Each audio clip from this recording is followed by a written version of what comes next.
so please understand that we're trying to accommodate everyone as required. So anyway, all that being said, good morning. Welcome to everybody, to our guests, our visitors, our business case advisors. This is actually a very important day for all of us, as you all know. It gives us the opportunity to look at lots of options, the various options that we're going to be in front of us, exciting thoughts for the future, for not just for our generation, but for those to come. So it's very important that we receive this information and we listen carefully, and so that we can understand it. No decisions are going to be made today. It is receiving information and time for us to ask questions and just be thoroughly aware of what the options are. So hopefully that's all very clear, and we look forward to this morning's session, and welcome Shannon and Philip. And we're live streaming, I think I meant to say that. Right. Good morning all. Madam Chair, are you taking apologies? Sorry? Are you taking apologies? Yes, if there are I have some. apology for lateness from Councillor Jolan. She's been delayed in Rotorua, but will be here as quickly as possible. And also like to take this opportunity to congratulate the New England Patriots for winning the Super Bowl. Thanks, Madam Chair. Thank you, Councillor Body. So can you make sure your microphones are on and everyone speaks loudly, please? Because obviously, can you hear me at the back? Thank you. So if anyone has a problem, speak louder.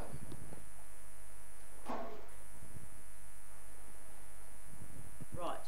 Good morning. Thank you for coming together again to consider today the options that exist for us for the Civic Administration Building. And in your introduction, you mentioned this is a workshop, so an opportunity to discuss the options. The business case developers are here with us today. Kent Dustin and Stephen Howard-Davies. Shannon's here to discuss the design work from Warren Amani Architects. We've also got Wayne Marriott from Whakatane that's come to join us, who's given us some advice around museum stuff. Welcome, Wayne, and Delaney Brown and several others that are in the room with us today. Nice to see you here with us. You might remember, just a quick backdrop, that we started on this process when 72 Lake Terrace was no longer suitable for civic administration purposes, so that building was demolished, and through an annual plan consultation process there was some strong feedback from the community that talked about us building on that site not creating any vibrancy or activating the township. So with that feedback taken on board, Council embarked on a process to look at the options that existed for Council and for this district as we require a civic administration to be built. So through a series of processes, it was 3 sites were selected as preferred. One of them was 72 Lake Terrace. One of them was 61 to 67 Tūwharetoa Street, which is opposite Plateau, the restaurant. And the other site was the Tongariro Domain. And you'll remember last year a lot of energy went into the Tongariro Domain because we needed to understand what synergies and what existed there, what opportunities existed for us if that was the site that was selected. So a lot of energy went in on that last year. We're not going to touch on that at all today in the design process. Shannon's going to deliver just the Lake Terrace option and the Tūwharetoa Street option. We're going to take the Tongariro Domain option as read because we've done that one pretty well in 2018. Madam Chair. Madam Chair, could I just ask the question now? We've just been delivered a 60-something page document which we haven't had the chance to look at. I'd like to know the reason why. And as I quickly skimmed through it in the last 5 minutes, I found some writings that may be a factual mistake. I've tried to get hold of my wife to bring my file along, but I'm unable to contact her. And that's the annoying part. We have not had the chance to digest this, to pick out, check the figures, and that's concerning to me. So as I said at the start, this is a day to receive information, and obviously everyone's been working extremely hard and fast to get this to us. So we aren't expected to make a decision today. So this is the opportunity for you and everyone else to make comment, ask questions, and obviously get clarification. I fully agree with what you said, Madam Chair. I'm making the comment, why was this delay? Why? So a professional company has delayed this arriving. I'd like to know why. So I wouldn't say it's a delay. What it has been, and you'll see it when we go through it, is that there's a whole lot of work there which simply takes time, and so it's taken that time to get it through to you. As the Chair has said today, is simply about receiving the information, walking through it, you being able to ask any immediate questions that you may have. We're not asking you to make a decision until the 11th of the month, and so there's another week that you have the ability to be able to go through that, and then again raise those questions that you will have inevitably on or before the 11th, so that then they can be answered prior to you making a decision. Madam Chair, just it might be helpful for a CEO perhaps to give how this progresses from here with regard to, like, we make a recommendation next week. I take Councillor Woody's comments on board, but going forward, there's probably a perception in the community that we're making a recommendation, it's a done deal, but it's actually going as a part of the amendment to the long-term plan. Could that just give us a rundown on that? Sure. Stuff, yep. Absolutely. So today, as I say, is receiving the information, asking any initial questions. You'll have until the 11th to continue that process on the 11th, ask any more questions, and then make a decision on a preferred option to go forward into the draft long-term plan amendment. The staff will then put that amendment together, which you'll then get another opportunity to approve that amendment for consultation. It will then go out to the public for consultation, submissions. You'll hear all the submitters. You'll then deliberate and make a decision from there. So this is step 2, I guess, in that process. It's the first time that you've seen those all of the different options stacked up together. What we will be asking you on the 11th is to make a decision on your preference. So what you put out to the community saying, these are the 4 different options. Of those 4, this is our preference, because the options that you go out in the long-term plan amendment with are stuck, because you've been through the process to date. Audit New Zealand, the work that they've done for us, have said you actually don't have a choice to include any other options that you haven't yet, or to take any options off the table yet. What you do get the opportunity to say is, this is our preference because, and then see what the community feels about that through the submission process. I understand the process, but I just wanted that clarified, for members of the community. So I understand the process, I just wanted that clarified for the members of the public, of the community and the public. Thank you. Madam Chair. Yes, Councillor. I'd just like to make a comment, particularly with the numbers here today, that on the 11th I think we should look at a bigger venue. It's obviously an interesting topic to our community, and there's people out in the foyer there. It's just not acceptable. So I think we should either GLC or another bigger venue for the 11th. We can certainly do the look at the Great Lakes Centre or another venue for that date. Obviously there are challenges around the technology more in those venues than what even there is here, and I guess that demonstrates why we need to be looking at this process, that this room and these buildings are not appropriate for our use.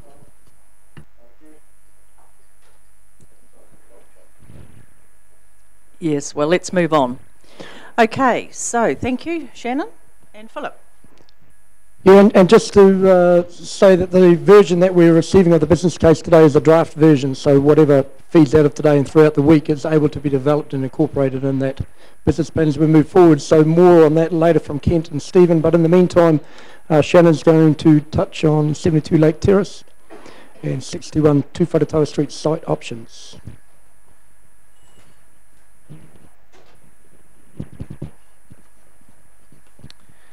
Hi everyone.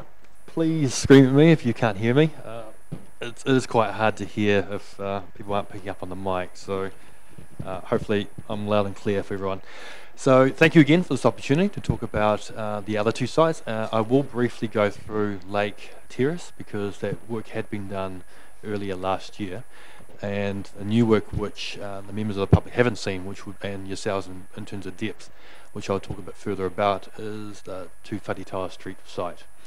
And just when you thought the 6 pillars were gone, they're still actually relevant, because we have seen and been convinced that the work with the stakeholders and the community and yourselves, that is extremely relevant to our thinking that we've done in the past with Lake Terrace, and also the relevancy for Tūwharetoa Street as well. I won't go into detail all that because we've been through that in the past. So Lake Terrace. The 5 points here that were raised by council and the stakeholders early in the piece in terms of strategy, I won't go through them again, but they were relevant also when we looked at 2 Wharetoa Street. The site, as a reminder, is around about 2 kilometres or just under that away from the township, and its frontage is along Lake Terrace. We broke down in terms of the strategy of the Lake Terrace site and looked at how we can actually formulate a working space as well as a building that would actually reflect the servicing for the community, while at the same time also maximising their outlook along the lake view. The basic parameters of the building would be looking at the workplace design. We call it pretty much a spine of the building, where the servicing on ground floor and upper level will deal with the workplace design, a circulation route which is highlighted in blue across here to deal with the mixing of staff and facilities, then a customer service on ground level. Up above, a bit of a reflection, the only substitute we're looking at is where we had the council areas where we look at the chambers on the corner there to really celebrate the corner. Some images from the front view, looking at Rifle Range Road and Lake Terrace. You can see here the strong entrance moment across and also the chambers on the left hand side up above. The ground level here is open as much as we can to show the servicing and the welcoming gesture of the council building. Looking from the corner here, facing the lake and also Rifle Range Road, you can see the ground floor being opened up, but also giving a sense of privacy also and openness with the chambers on the upper level. And lastly, looking at the last render here, facing the car park site, we can look at the servicing of the workplace design at the upper 2 levels, and also see the corner gesture of the chambers and the service centre down below with a strong suggestion of entrance. I'm now going to proceed to... Sorry, Shannon, can I just ask a quick question? Yes. So you know, the look and feel of the building is simply just a thought at this point? Yes, so that's actually a good point. So, I quite like it, but I just don't know, you know, yeah. That's that what it is. That's actually a good point. I should actually probably summarise at the beginning that for all 3 sites, we have explored an idea and a concept only, and it's based on a lot on feedback from the community as well as yourselves and others about those 6 pillars. We're saying today, what we're showing you today doesn't necessarily mean it's concrete. What we firmly believe in is, and working with yourselves, is a partnership. So the design process hasn't been fully explored yet. But like what we did for the master planning, we would look to consult, we will look at bringing ideas and characters through into the building and firmly, I guess, bring the brief to life in all aspects of the building. But what we see today is a first stab in the dark to understand what we know and the consultation we've had to date to give an essence and also to support the business case and us to, and yourselves to move forward on that. So the next site I'll look into is 2 Wharetoa Street. Its location is around about 400 metres away from the Great Lakes Centre, and from our opinion and walking around the site several times, it is in the centre or within the township. So it is different to the Lake Terrace site where it does feel a bit more satellite, and it is important for us to give our opinions from an urban design point because part of our strategy is looking at architecture as well as the footprint and its location that's appropriate for the community.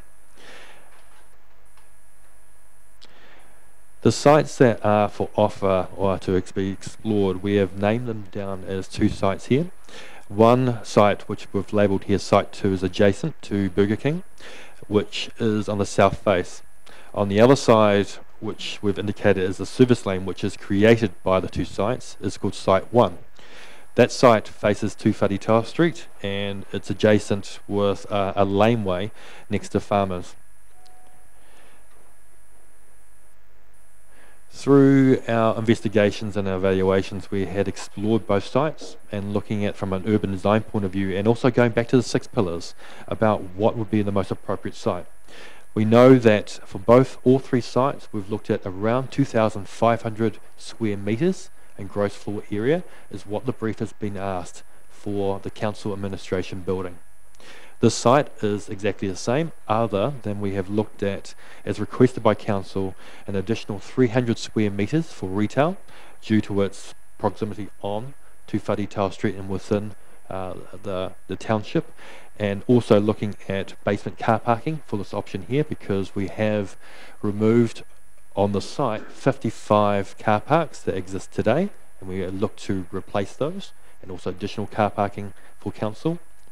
And those are the major two areas that we've actually focused on the site here. We've also been really focused on, as well as the other two sites, and making sure we get value for money. So we are maximising gross floor area, and we're not putting additional expenditure which is not needed. So we have minimised or eliminated any wasted space and purely made sure we fulfilled the brief. So quickly going through the strategy, which is applicable for all sites that we've done, that looking at the first diagram on the left hand side across here, we've looked at the site on the north because north facing and its connection with 2 Wharitau Street, its engagement with the town centre and its close proximity to the domain. Its active frontage has been a strong potential for the building, and we want to make sure we activate that frontage to connect to the remaining and surrounding retail and food and beverage of 2 Wharitau Street. The corner visibility from the township, that's got to be key to make sure the building is easily identifiable. And a strong address. Everyone notes and wants to know where the front door is. That's all seen from the outside, but from inside we want to make sure the building from the outside can be seen from the inside. We've talked highly about the sense of transparency in the building and its openness to the public. Part of our strategy before we start to get into a defined massing and move towards the building, we explored different options and made sure in terms of feasibility what was right and what was wrong. So we explored conventional things that we know, but looking natural daylight into the site and maximising the site. Out of the 4 options here, we want to eliminate any atrium spaces, because that would be arguably areas that would be connecting spaces, which we are looking purely as a CAB building, and making, because there's no museum or any other additional services required other than what the domain was requesting from us. We also considered in the last option here, in option 4, that if you were to maximise the entire site as much as you could, where there's 3 lots on there, filling the lots as much as possible, for 2,500 square metres you could only fill 2 levels. The potential for the site is that you can go to 3 stories, which may mean that the 3rd level could be for a separate tenancy of a commercial tenant or others. We don't think council will require it, but we put that option in. From a feasibility point, from an urban design point, and from an architectural point, we recommend option 3, the L shape, be proceeded going forward. Part of the L-shaped strategy looks at bringing 3 levels of council administration all together and providing a forecourt and a frontage to the building. This frontage will become, I guess, a public realm space to give back to the community, a place where those who, say, want to have lunch or just to get out for the outdoors, for staff as well as for visitors and for members of the public, it can all be used. But it will be the front door to your building. The ground level, which we all know is at a high premium, we would look at social amenity, front doors for the servicing for council administration, but also continue the active frontage of the food and beverage of 2 Wharitau Street. Then looking at the upper 2 levels of concentration for the council administration staff. So they would consist predominantly of workplace design, as well as the core, as well as also council chambers and meeting rooms. So moving into design, a basic diagram here to bring the idea of the strategy. As I mentioned before, ground floor being quite open and fluid. We have looked at the idea of connecting with the lake. It is north facing, there is no ocean or lake views, because we have envisioned the sites south to us could be built out in later dates. We need to consider that. However, it's close proximity to the lake and within the town centre we think is of value, and to be developed later on, but an appreciation of culture and heritage we have started to consider in terms of the lake and the mountains beyond. Very briefly, to get I guess the discussion going, we have looked at materiality, ideas that we've gone through with consultation with the community and yourselves, bring texture and Taupo identity into the mix.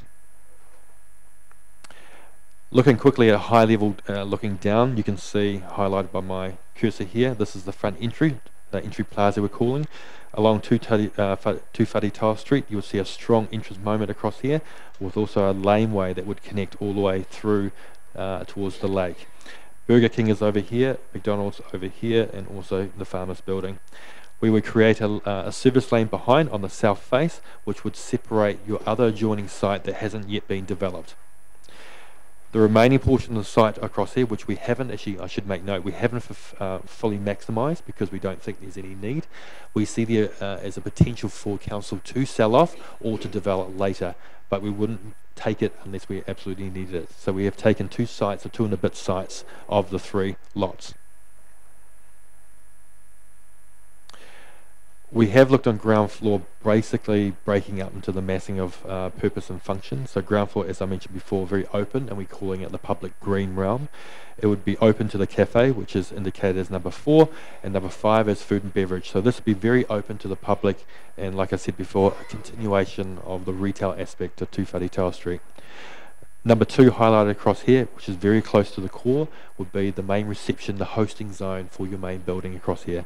Because of its close connection to number 1, the public realm, and also to the food and beverage, it is offering back to be connected with the community and in a sense of openness rather than the you versus us mentality in the council building. It would also tie very closely back into the servicing and administration zone, which is item number 6. So you can see item number 5, 4, 2 and 6, all that is sleeved along the edge of the public ground space, so full transparency and openness on ground floor into the public plaza space. Number 7 and 8 is more concealed, it is more south-facing, it demands, I guess, more quiet space, and that would be more the servicing for council, as being meeting rooms, potential for community shared work rooms as well in number 7, with it closely relating to number 2, and number 8, workplace. Yes, Councillor Park. Yes, thank you. This to me, as an option, if it was to go forward, I think we need to look at some space in possibly 5 or where 9 is, that it would be quite a great place to have buses drop and pick up passengers. Yep. It'd be safe. You could have toilets, seating, lockers perhaps. So yeah, if we are to move forward, I just really like that you'd have the buses off the main streets, they could get in and out through the thoroughfares, and so if there was an appetite to move forward or to look further, to investigate further, I'd really like to see a bus facility in this design. Good point. And also just a question on the, you've got a ramp to basement car park, so is that on the basis that there would be 3 stories or the 2 plus a basement car park? So what we're looking at is 3 stories above ground, so ground floor, level 1, level 2, which will be all occupied by council, then 2 levels of basement car parking, which you're right, I should actually explain. I might just step back just for a moment here. The laneway across here would be the servicing for the rear access to this service lane here, which will ramp down to the 2 levels of basement car parking. We've estimated at the moment, based on the conceptual stage, we have taken around 55 car parks away by taking 2 and a bit lots of the site. We have replenished that with the basement car parking and approximately 20 to 25 additional car parks for council. But please bear in mind, we haven't considered structure or anything like that, so there is usually a plus or minus of 10% with that. And as Anna said, is it possible to do some more work around the bus situation? I think definitely. I mean, what the site does offer, as I mentioned from the very beginning, it is within the town centre. It's quite a different proposition to, say, Lake Terrace, where the infrastructure isn't actually there, and the close proximity to other amenities offers great value, I would say, with the site here. Okay, thank you. Any other questions at this stage? Thank you for that. I'm just wondering, one of the big plays made, I think, by Town Centre Taupo was if we are all in the town environment, we could hop across the road and have a coffee. Why do these plans actually show a cafeteria? And secondly, you used the comment about retail space. That's not a core activity of a council. So if those 2 factors were removed, you'd have a building that was considerably smaller than what you're designing now, therefore more cost effective. Would that be correct? I will partially answer that, but I'll probably look to Philip to also hopefully give a response to that. So firstly, the retail area, we have been asked to designate 300 square metres. So that's the food and beverage and the cafe area there. It occupies, if you can see my cursor, approximately that area across down there. To answer your other question, yes, by subtracting gross floor area, it would reduce the cost. We have also in the business case separated the cost of the food and beverage and the cafe for discussion yourselves to explore further. But and Philip can probably expand further. But from our position of actually adding food and beverage and retail, we do think this building actually adds a complementary nature to Whare Street. To turn its back onto food and beverage and retail would make itself appear alienated from the surrounding context. We don't want to bring competition, we actually want to be complementary to it. So it may be through a discussion with the business district about what is appropriate to be there. We also know that cafes do bring some life to, especially home base, which is the civic administration building. But again, I think there's a discussion to be had, but good point about we don't want to threaten the existing business district. So probably I can just add a little bit. The one of the challenges that we gave to the team was to, and as urban designers, they were very, very aware of it, is they didn't want to design an office which was solid block walls basically, or glass walls as an office at ground level. You need to have that activation so that the street is activated. You can do that a number of ways, and the council suggested a bus station that could do some of that as well. So, so retail was just one of those things that we talked about as a potential. Yes, it would be bigger, but the business case does predicate some income off that as well, obviously, some lease income, because it would be a situation where you were leasing it to the market. But if you weren't happy or comfortable with that, that could be removed or changed to another use.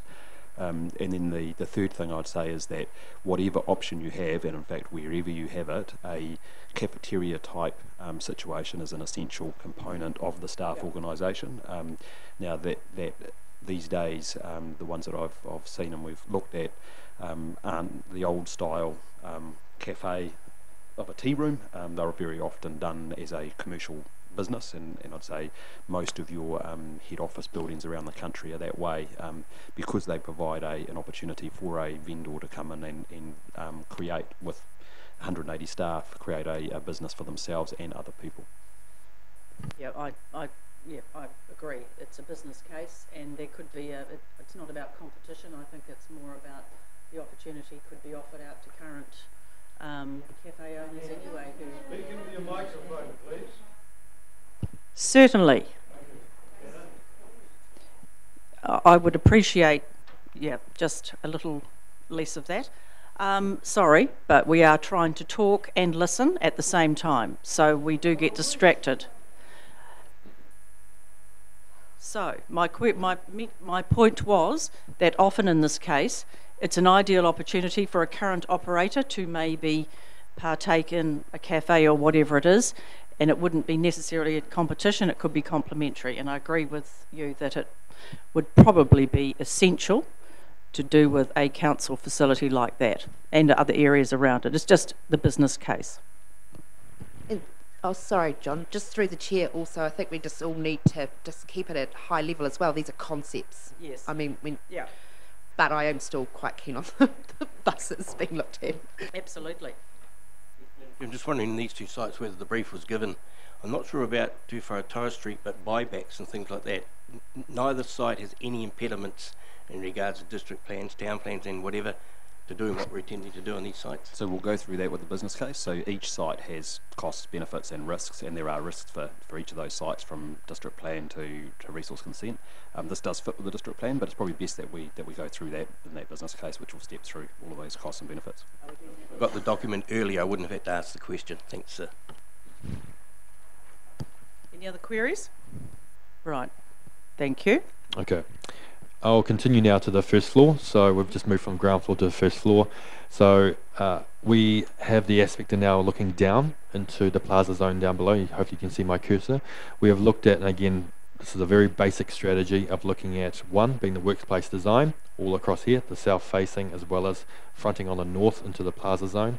Looking at a core social hub area for all the council members in the same location on each floor, with highlight number 2, because we do think it's important that they be seen to enjoy the view out, north facing, because it's all part of being connected with the community. Number 3, continuing the core all the way up the building.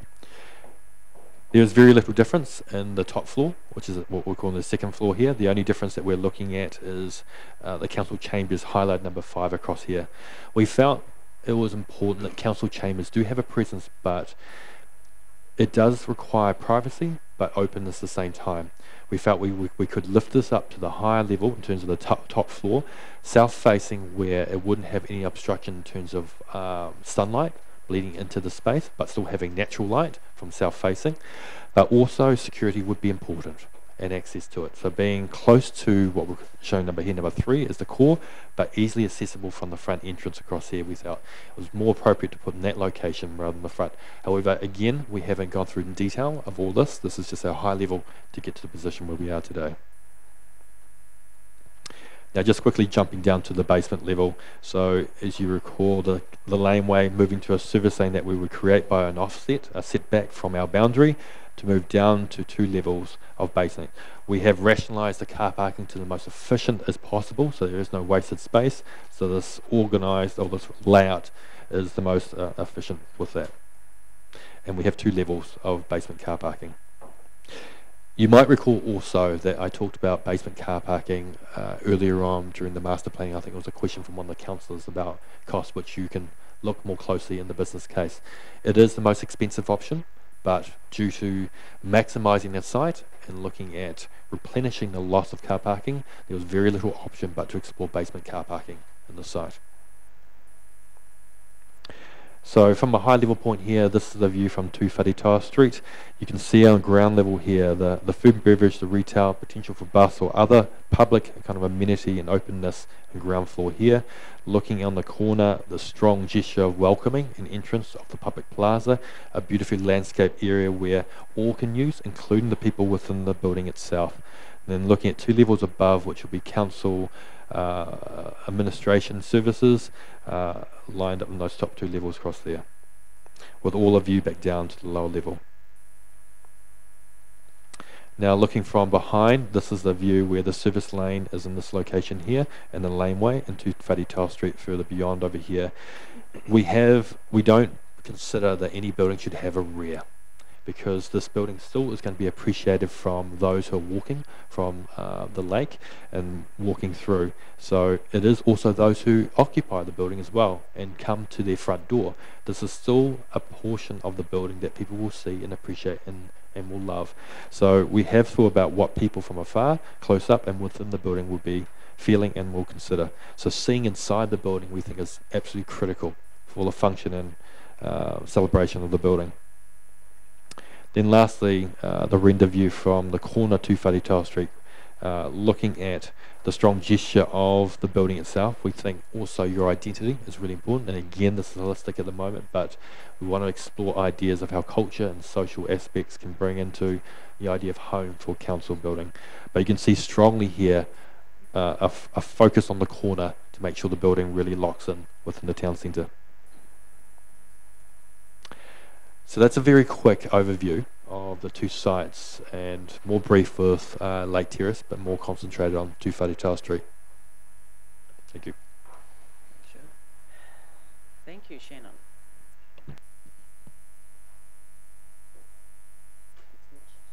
Right. Any further questions from any of the councillors on any of those options? Okay, so now we're into the business case, and welcome, gentlemen. It is now. Good morning. So good morning, councillors, ladies and gentlemen. I'm Stephen Davis-Howard, and I'm here to give you assurance around the process this morning. Can everyone hear that at the back? No, sorry. Just a bit louder, thanks. Sorry, I beg your pardon. I'll try and be a bit closer. So I'm Stephen Davis-Howard. I'm here this morning to give you assurance around the process that we've followed through the business case that we've developed on behalf of the council. I'm an endorsed reviewer for the New Zealand Treasury, and I've worked with the Treasury over the past 12 years in the development of the Better Business Case process. That process is designed to be solution agnostic, and we're simply here to present choice to you as the decision makers in your governance role. We really do not care what decision you make, as long as you make that decision from an informed position. So the purpose of the business case is to answer 5 questions. And we set out those 5 cases in the business case. The first one is the strategic case, or the case for change. And the way we approached that was to work with the community engagement you'd already conducted, and workshops with the council officials to basically sort of capture the story of the current state. And we approach that by way of a problem-based approach and try and balance that with opportunity. And then the next phase is to look at the future state you desire to deliver. And we try and develop objectives then of how you get from the current state to the future state. And we're particularly looking for alignment with other initiatives and the strategies that you've got for the community. The second case is the economic case, and economics normally sort of frightens people. The way we deal with economics, it's simply choice. So we come up with a range of options, a long list option. We evaluate those options against your strategies and against the objectives, which brings us down to a short list. We put some metrics and do some analysis around that short list, and that delivers a preferred option. And that really is about delivering value. And I'll come back to this. It's not necessarily about cost. Some of our best value propositions have fallen across the spectrum of being the absolute cheapest through to the most expensive. It depends how you define value, and that's really, really important. Value is much more than just about cost. We then look at the commercial case. So is it commercially viable? And commercially viable could be by way of partnerships, could be by way of partnerships with other organisations, with business, and you've seen some of that this morning from Shannon already. We then look at the financial case. So this is the first time money's come into the business case, and that's is it affordable? If it's not affordable, then you have a choice. You're then able to go back to the value proposition and say, okay, what don't we want? All right, so that's really, really important. So if you can't afford your value proposition that you've told us you want, then you have to give something up, or you have to redefine your value proposition. But you do that from a point of view of knowledge. You don't just stumble into a solution because you've only got that amount of money, which is traditionally what we've done. And we've seen some real white elephants around the country where we've got so much money, therefore we're going to spend it. So we deliver half a solution that really delivers no value to the community. So the value proposition is the key.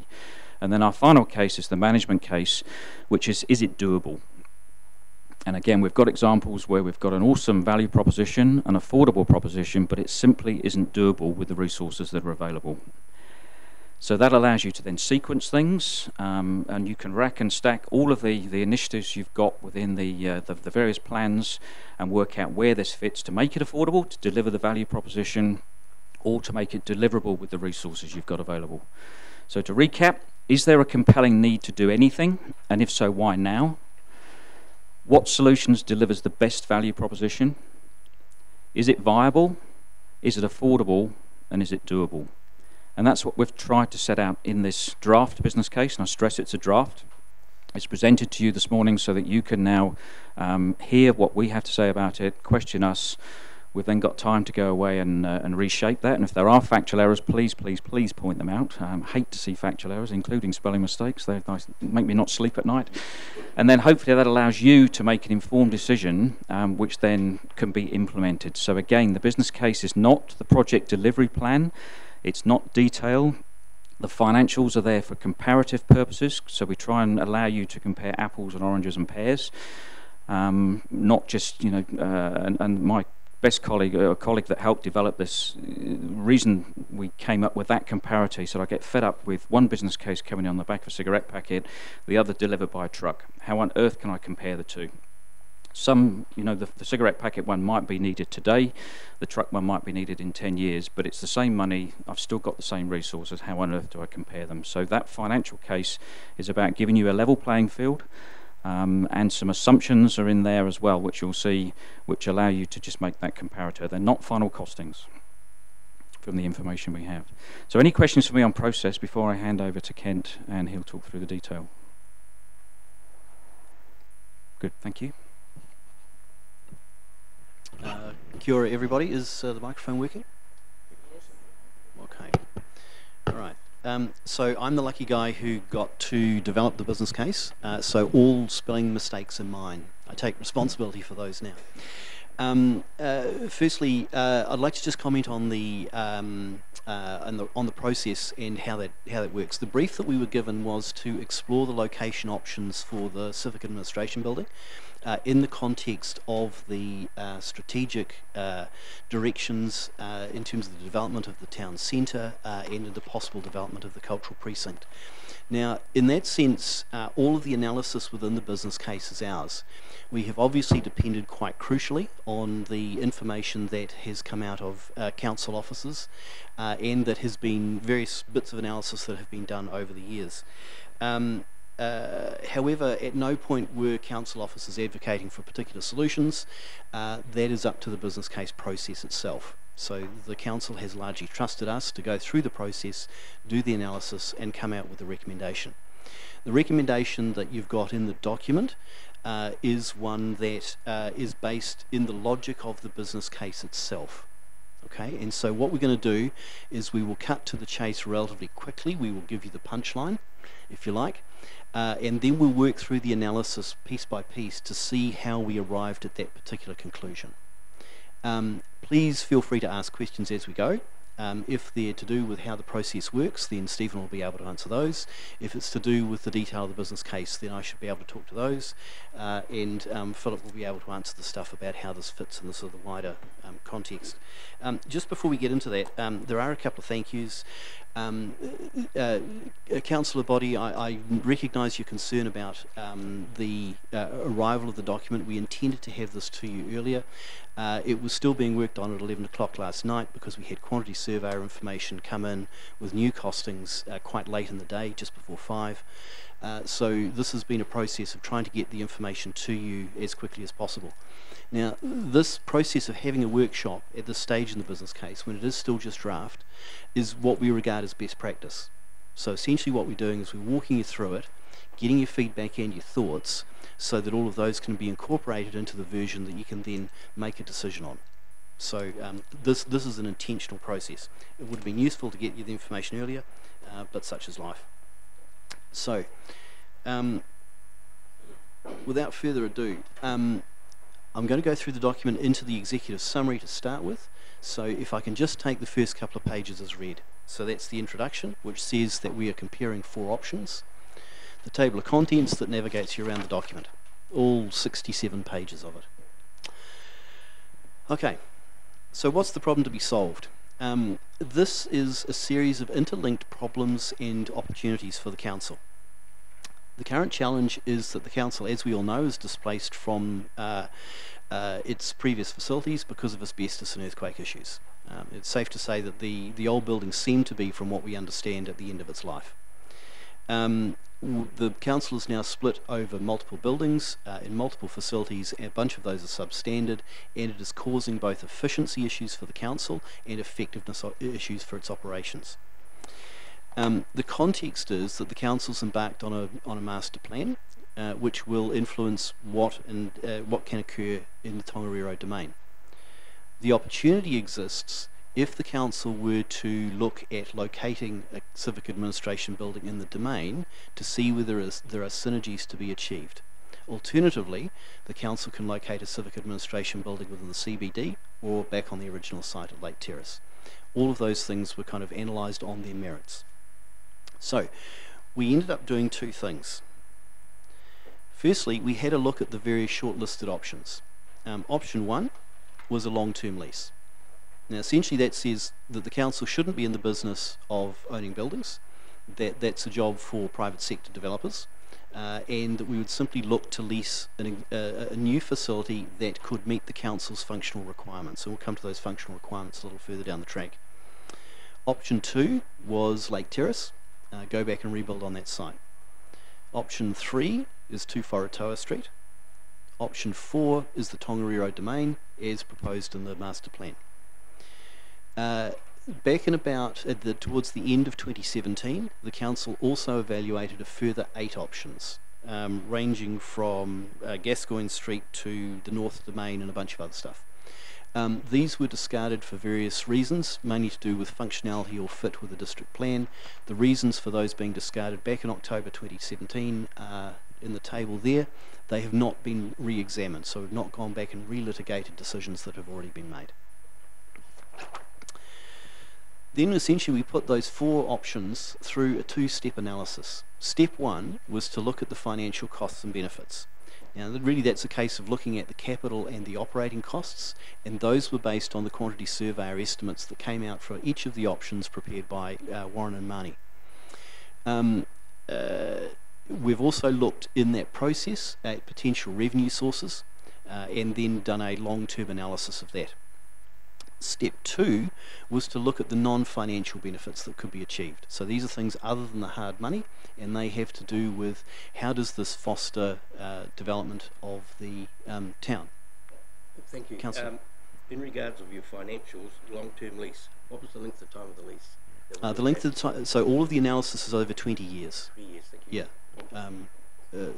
So again, whereas as much as possible we have compared apples with apples. So everything that we analyse is in terms of the life of the building is for the next 20 years. Okay, so to cut to the chase, where did we end up? So this is the bit where you get the punchline early rather than having to go through 67 pages of document. The do nothing option. We looked at that. It has high operating costs and it has significant productivity and effectiveness disbenefits, which is to say the council doesn't function very well. The lease costs themselves are relatively low, but the productivity costs are high.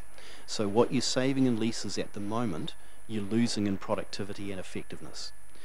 The chief problem with it is that effectiveness is poor. So a good example is the very facility that we're sitting in. There are compromises being made by staff on an everyday basis. That's impacting service delivery, and I think we're all fairly familiar with that. I'm sorry again. On this long-term lease, have you based your assumptions on the fact that we're in 6 buildings? Or have you done any work if we're in 1? Good point, Councillor. Essentially the do nothing option is what it says on the tin. So you spread across 8 facilities at the moment, right? The long-term lease consolidates everybody into 1 building. So all of the effectiveness and the productivity benefits that we would get from constructing a new building are assumed to be the same in the long-term lease. So essentially that solves the problem. Might be easier to think of do nothing as the status quo. And then the next option which we used as the counterfactual was the lease. The way it was explained, it was mentioned about how we're dispersed around the town, not on that 1 building. If you clarified that, sure. Yep. So the 20-year lease is in 1 building? 20-year leases in 1 building. And that could also be 20 leases in 6 buildings, 20-year leases in 6 buildings. You've currently got that state of affairs, so you've got a patchwork quilt of leases at the moment, all with, Yep. some of them have overlapping finish dates, but different rent review dates. You know, there's a bunch of complexity there at the moment. Yeah. Option 2 was Lake Terrace. Option 3, 2 Wharetoa Street. Option 4, Tongariro Domain. So if we look at the NPV, so this is essentially where we look at the capital and operating costs over time. We'll get into this in a little further detail. All of these buildings cost, all these options cost money for the council. So in terms of the lease costs, if we've taken a long-term lease, in terms of the operating costs and maintenance costs and the finance costs if we built a building. So we calculate that over 20 years, and essentially the net present value is what's the cost of that total asset over that 20-year period in today's dollars. So this is a way of trying to assess almost that intergenerational equity issue and put it in today's dollars. So it accounts for things like, you know, money that we have today is worth more to us than money we have tomorrow. Okay, so net present value. Net present value of the long-term lease turns out to be the most expensive option at about negative 19.6 million. There's a couple of reasons for that, and we'll come to that when we get into talking about each of those options in a bit more. So, sorry to be a bore again. In regards of leasing rather than building, have you factored in the depreciation, which we have to pay in cash? Yes, we have. And what effect did that have? I'll walk you through the finances in a little bit more detail. But yes, all of those factors are taken into account, including things like if we own a building, we have scheduled maintenance on it. If we lease a building, we don't. So those kind of differences are taken into account in the MPV calculations. Lake Terrace is just about the cheapest option at minus 12.4 million. 2 Wharetoa Street, lovely as it is, and I have to say I do love the building, is quite expensive at minus 19 million. And that is largely linked to the costs of construction. Tongariro Domain is the cheapest, marginally, by minus 12.3 million. We then took each of those options. Yes, Councillor Hickman. So the 2 Wharetoa Street, would that be because of the underground car parking facilities? Yeah, it has to do with looking at the figures that have come out of the quantity surveyors. So essentially all the construction costs are based on the numbers done by the quantity surveyors. That seems to be expensive. There are two major variances. One is the construction cost of the underground car park and the facilities that go with it. And the second is the additional plant and machinery that comes about because there's 2 underground car parking floors. So things like elevators, for instance, end up being more expensive. So it's kind of this incremental thing that occurs. Yes, Councillor Truman. Yep, sorry, I'm just also wondering whether the sale of, the potential sale of Lake Terrace is considered in the other options. Is that money being put against the other options? The answer is kind of yes and no. What we do in all options, this includes the long-term lease and all of the 3 ownership options, is that we account for the opportunity cost that arises if we don't use a particular site. Okay, so in the case of long-term lease, that opportunity cost arises for both Lake Terrace and 2 Wharetoa Street. Okay, the way that we have accounted for that is accounting for the rateable value of the land and the finance cost that would sit with the council for effectively financing that piece of land. Now that's not to say that we're advocating for the sale of either or both of those pieces of land. That would be an entirely separate conversation for council. What we're trying to do though is recognising that if we build a civic administration building on one of those pieces of land, that's all we can do with it. It closes down the opportunity for anything else to happen on that site. This is especially true of civic administration buildings. They tend to be very long run assets. It's typical for councils to be there for 30 or 50 years or longer, right? So if we build a civic administration building on any one of those sites, then that's pretty much all we can do with it. In layman's terms though, just to be clear, if 2 Wharetoa Street was the preferred option for whatever reason, can we not say yes, the sale of Lake Terrace will go towards that? Oh, look, absolutely. If council made a decision, yeah. So if council made a decision that 2 Wharetoa Street was the preferred option, then council could well go ahead and decide to sell Lake Terrace. Right. If council decided that the long-term lease option was the sensible way to go, then you could make the decision to sell both of those sites. Right. And those choices are accounted for in the NPV values in front of you. Okay. Okay. Councillor Park? Yes, thank you. Just in regards to possible central government funding towards like the IL4 or the sort of build, none of those possible amounts have been taken into account with these figures either, have they? Because we don't know what we don't know. Yeah, we've actually been pretty pessimistic. We've assumed that for the civic administration building, you have to stump up with 100% of the cost yourself, right? So anything that comes off the back of that is a windfall. Okay. Now, the only wrinkle in this actually comes in the revenues. For Tongariro Domain and 2 Wharetoa Street, there is a desire from the regional council to co-locate 15 staff. Okay. And because we're the generous people that we are as Taupo ratepayers, we take money off them for doing that. And that's accounted for in the revenues.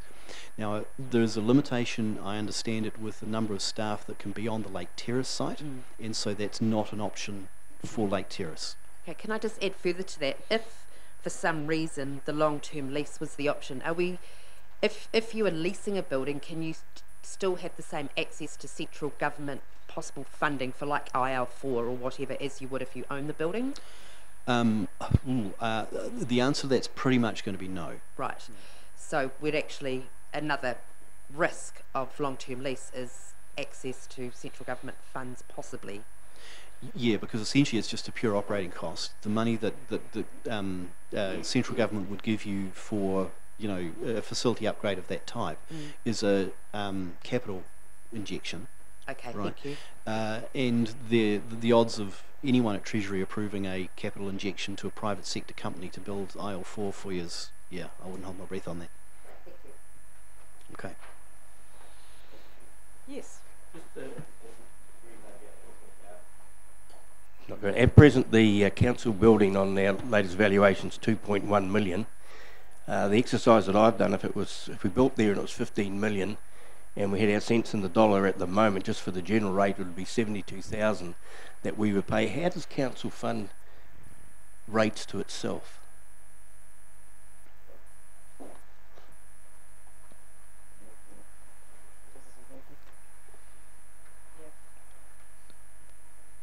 I'll just have to speak up.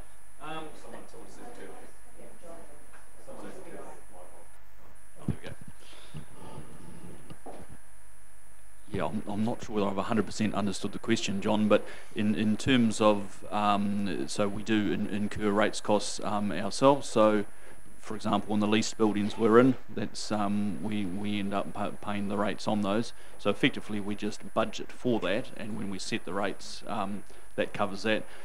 Through not wanting to get into technical accounting stuff, but we do things called reversing internal transactions when we actually, to meet the accounting standards when you publish the annual report. But now I've probably just gone off on a tangent. So we pay our own rates. Yeah. Have I covered what you wanted there, John?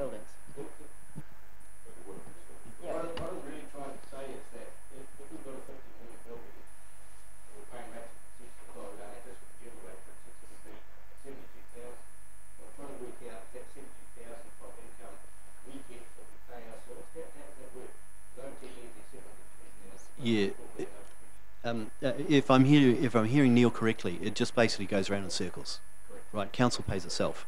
So it comes in one side, goes out the other, there's no net change in the bank account. Yeah, correct. And it's apples with apples, so that yes, same cost, whether we're leasing, owning, regardless of which site, that rate cost is there and is in one hand and out the other. So that's equalled out across each of those sites. Yeah. So we ignored rates, and the reason that we did it was because we're assuming that the commercial value of the resulting building is pretty much the same in every case. Right, because the value of the building has nothing to do with how much it costs to build, or not that much to do with how much it costs to build, but in terms of the rent it could generate. Okay, so we're assuming that rates are a wash, if that makes any sense. Yep. Okay. Cool. Councillor Williamson had his mic on first. Madam Chair, thank you.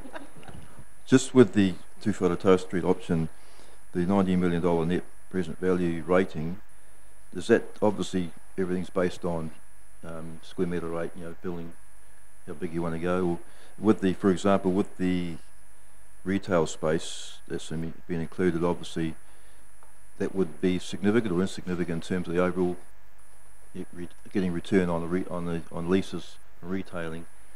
Is that included in that, is it? Yes, it is, Councillor. It's a good question, actually. Effectively, there's 300 square metres allowed for in the concept designs for a cafe and retail. Okay. There's kind of a soft value and a hard value in that. The hard value is that it generates $350 a square metre, which we checked with local valuers as being roughly the rate for, you know, a cafe style rental. That actually makes economic sense for that 300 square metres, and that's not really a surprise, because after all, that's the basis on which everybody else who's a commercial property owner in this town leases cafes. You know, you'd only do it if it makes commercial sense. So it makes just as much commercial sense for the council as it does for, you know, any private sector developer. There's one wrinkle in terms of, and probably something that may not have come out in the various discussions. The council's looking to locate 187 people into the new civic administration building.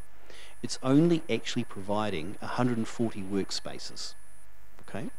And that is because the council is intending to move to a more collaborative and flexible and agile working environment where people tend to hot desk rather than necessarily have a fixed desk. Okay, so that's reflected in the space requirements. So the 2,520 square metres assumes that not everybody has a permanent desk. Some people do, other people, you know, move around depending on what it is they're doing.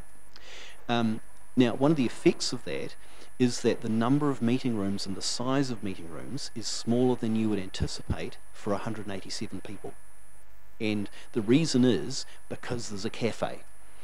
And you'll see this in Auckland and you'll see it in Wellington in the big commercial office buildings, where essentially what they do is they say, well, as a way of economising, rather than dedicating a meeting room that has all of its capital and operational costs, you guys go have your casual meeting in the cafe. Not only do we not have that now as a capital and operational cost for a meeting room, but in fact we can charge a cafe operator, you know, ground rent in order to run that. So I kind of had the sense that there might be a little bit of a thought that the cafe is kind of a nice optional extra. It is in fact one of those mechanisms that we're using to hold down, you know, the necessity of having more square metres within the building itself. And yes, it makes sense, doesn't it? Just on the question of our rates, so the leases, we look at the leases we've got now on the 6 buildings, it's 379,000. So if we go that by 20, it's 7.58 million over 20 years, if we stayed on that same leases for the 6 buildings. How does that compare with what we've been talking about depreciation and all this sort of drama? So the lease costs that we have are actually about 480,000 if we take in all of the you know, elements, all of the different facilities that are there. That's the number that came out in the spreadsheet that I referred to off the top of my head. There's a whole bunch of additional soft costs that we're incurring. So at the moment, simply walking around between buildings, between 8 different sites, is being again pretty conservative about it, is costing this council the equivalent of 2.5 full-time employees. Right? So it's just the wandering backwards and forwards between buildings and the extra time that everybody has to allow to get to a meeting. Right?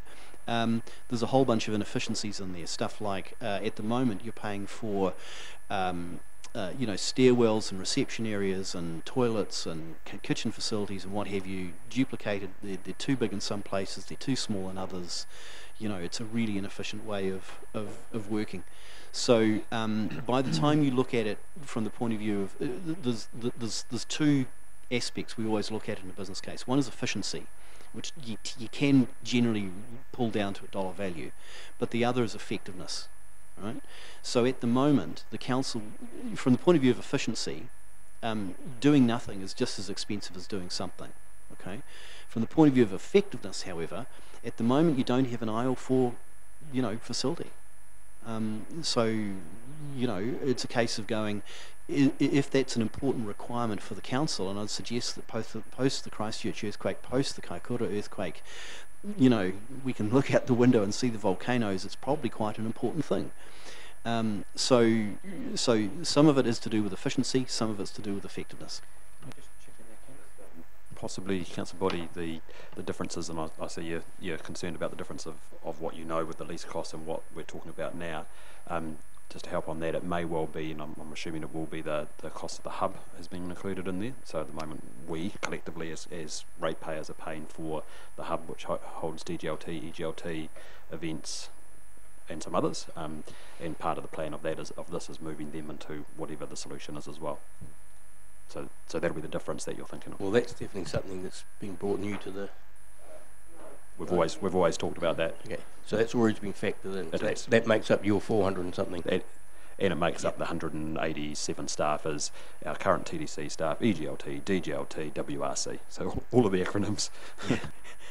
I was just going to chip in here as well, come back to that value proposition, because the one thing we've learned over doing lots of these business cases, you can have an incredibly efficient solution that's totally ineffective, and a very effective solution that's incredibly expensive and therefore seen as not efficient. So somewhere there's a sweet spot, and if you think about quality of life, quality of working space, people wanting to come to work, those shared spaces where that people can interact, you know, there's a trade-off.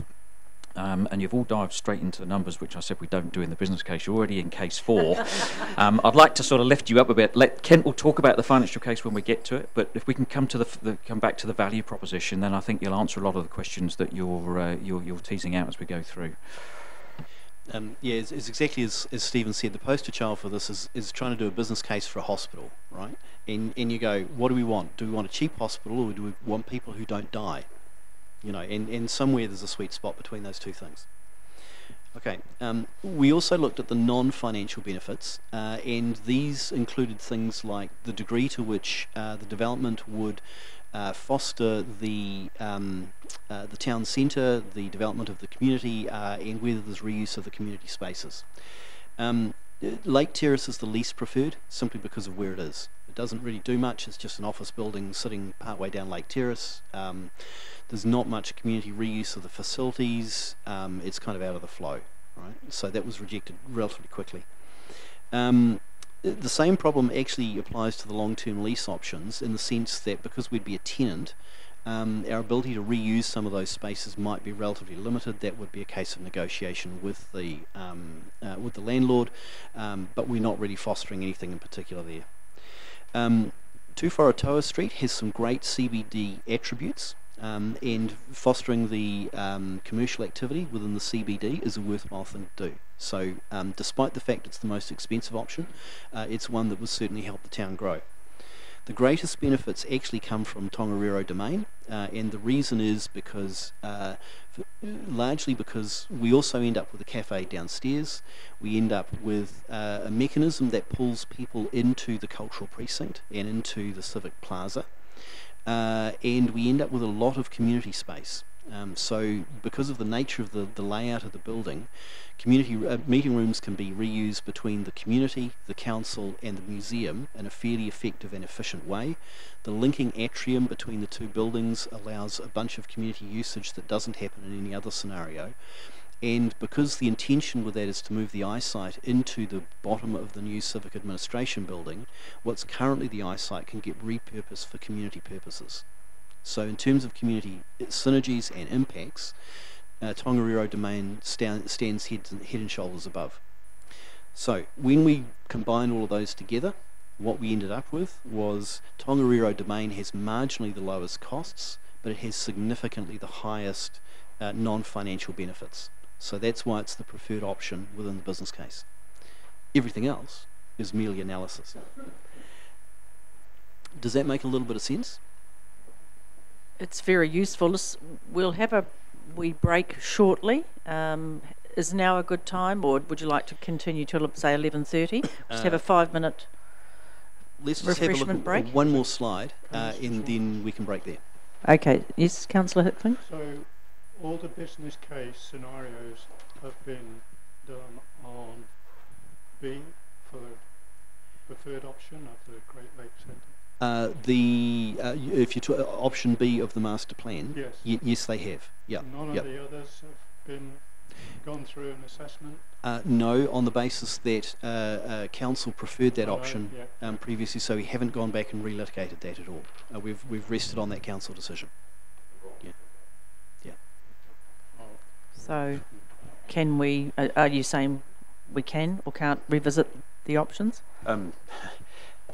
If you want us to go back and do a whole lot of rework, but you've already reached a decision where you've got a preferred option of the master plan, so of the options of the master plan on Tongariro Domain.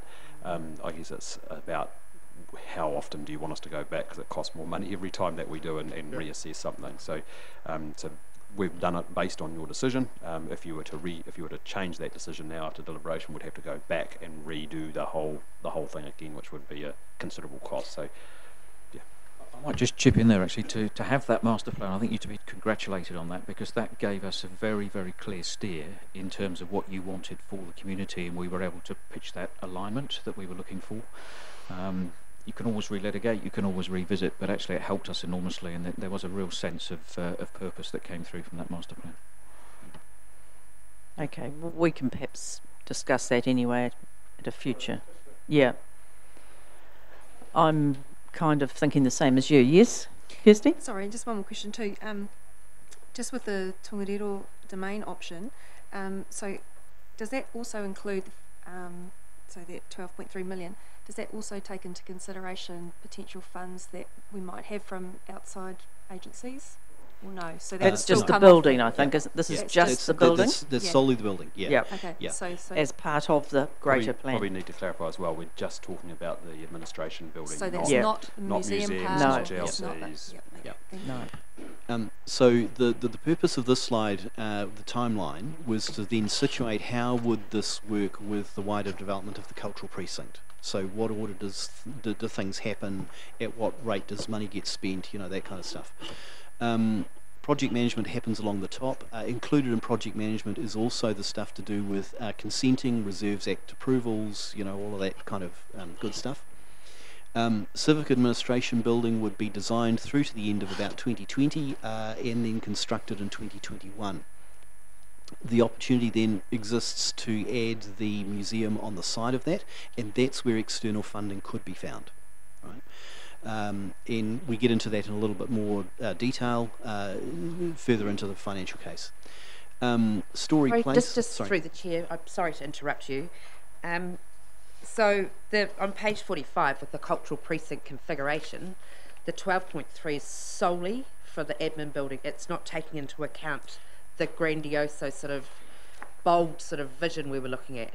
Correct. So the overall budget, you know, so like the overall spend for the cultural precinct is not material to the decision about where to put the civic administration building.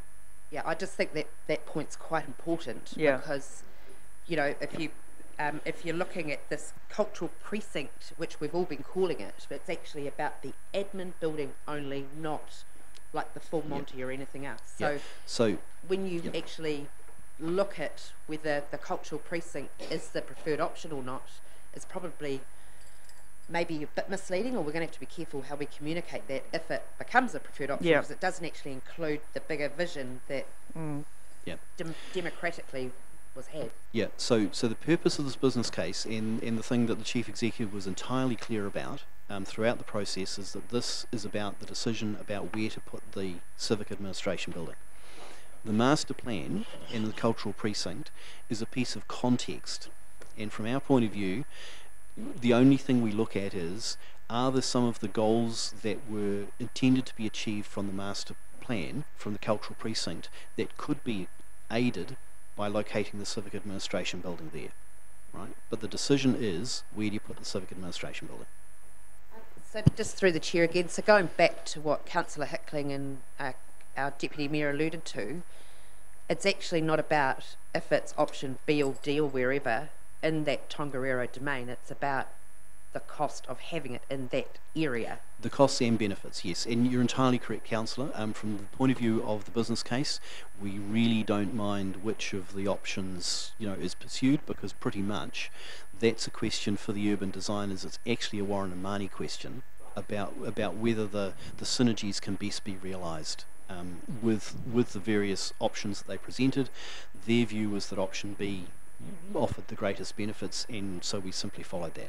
So if I can just to reiterate why we gave that advice, is that as officers we don't have a view about which of these is the best location. They all have positives, negatives and risks associated with them, but it was ensuring that we were weighing up, or that you were able to weigh up each site on an open basis, so against each other. So what you would have to do, assuming get to the end of this process, and let's assume that it wasn't the precinct, wasn't the preferred option, wasn't what you decided ultimately, then you're going to have to go back and say, therefore we haven't achieved the museum and the other things that you've been talking about, so therefore how do we do that? And so you'd need to revisit that.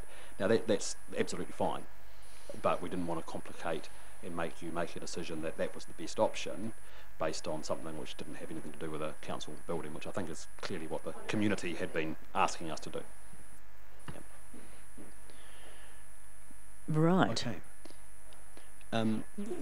Madam Chair, that would be a useful point to take a break, if that's Okay, that makes sounds sense. good to me. We'll just take a 5-minute, 10-minute break and back shortly. We touched on it a number of times, yes.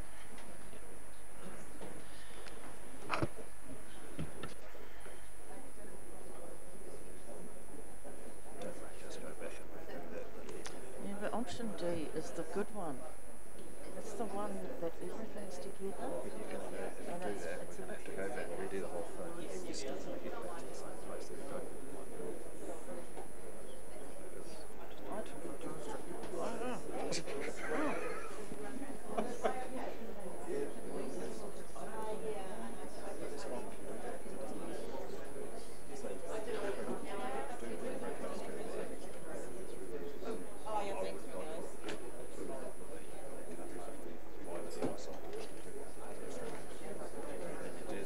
Which is already a place. So obviously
they cover off stuff that you folk are deeply familiar with, and move you to page 12, if we may. Madam Chair, I asked before the break about page 7. I'd like to be able to go back to that, please. Because it's in the executive summary, Councillor, we are going to touch on this one again as we progress through. So, yeah. Page 12 is simply to reiterate that there are three interlinked factors that we've considered in the business case. The first is that there is an immediate driver of the council staff being split over multiple locations and working with low efficiency and less than ideal effectiveness. The second is there is some strategic context of the cultural precinct and the master plan that we need to take into account, which proposes that a civic administration building is part of that facility, but which does not assess the costs and benefits of doing so. And the third is the strategic opportunity that arises from the proposal in the master plan is that the museum is linked to a civic administration building, and to see whether there is any strategic opportunity there in light of the costs and benefits of the location of the civic administration building. So essentially those are the three interlinked factors that we're grappling with in the business case. Again, I would like to skip over a couple of pages and take you to page 15.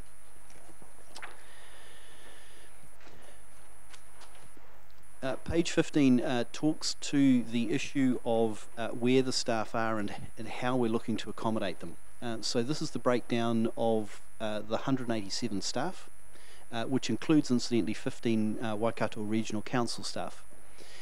So they are split along with their functions across those locations. You'll see at the bottom that we did some calculation to see where some of the costs are falling. These are just indicative ones, by the way. There will be more costs out there. Mandy Bradshaw over the from HR over the Christmas break went and did an analysis of how much time was being spent on travel between offices, and we did some modelling on that. Conservatively speaking, somewhere between 2 and 2.5 FTEs is being chewed up just by people wandering backwards and forwards. There are additional infrastructure costs, there are utilisation costs. These costs rise relatively quickly, so this is the effect of the do nothing option. Now, if we do something, then it's not to say that those costs that you see at the bottom of the page there will be realised in the bottom line of the council's finances. Essentially, these are efficiency and effectiveness gains, so it's not as if we're going to decrease headcount by 2.5 FTEs as a result. So just a thing to note.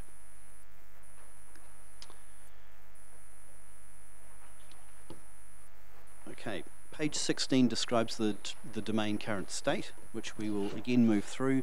Pages 17 onwards deal with the master plan. So these are taken directly from the Warren and Marnie work. We won't go through those because essentially we've covered this ground at quite some extent. Page 20 talks about the current state of the museum, which it will be well known to councillors. Essentially, as Wayne Marriott's analysis pointed out, the Taupo Museum sees in a year about the same number of visitors as some regional facilities see in a month. So it's very much an underutilised facility, and one that has an enormous potential, if it was redeveloped correctly, to add a lot of richness to Taupo's culture and also to its culture. How the museum could function is on page 21, and that describes at a very high level how things could be made quite a lot better. Again, this doesn't talk about the actual functionality of the museum or a particular layout, but simply says there is an opportunity there to be grasped. So, coming to page 22, how did we evaluate the location? As we said, there's a collection of financial benefits, and there's a collection of the non-financial benefits. The purpose of this page is then to navigate you within the business case to the pages where that detailed analysis exists. So think of that as a navigation page.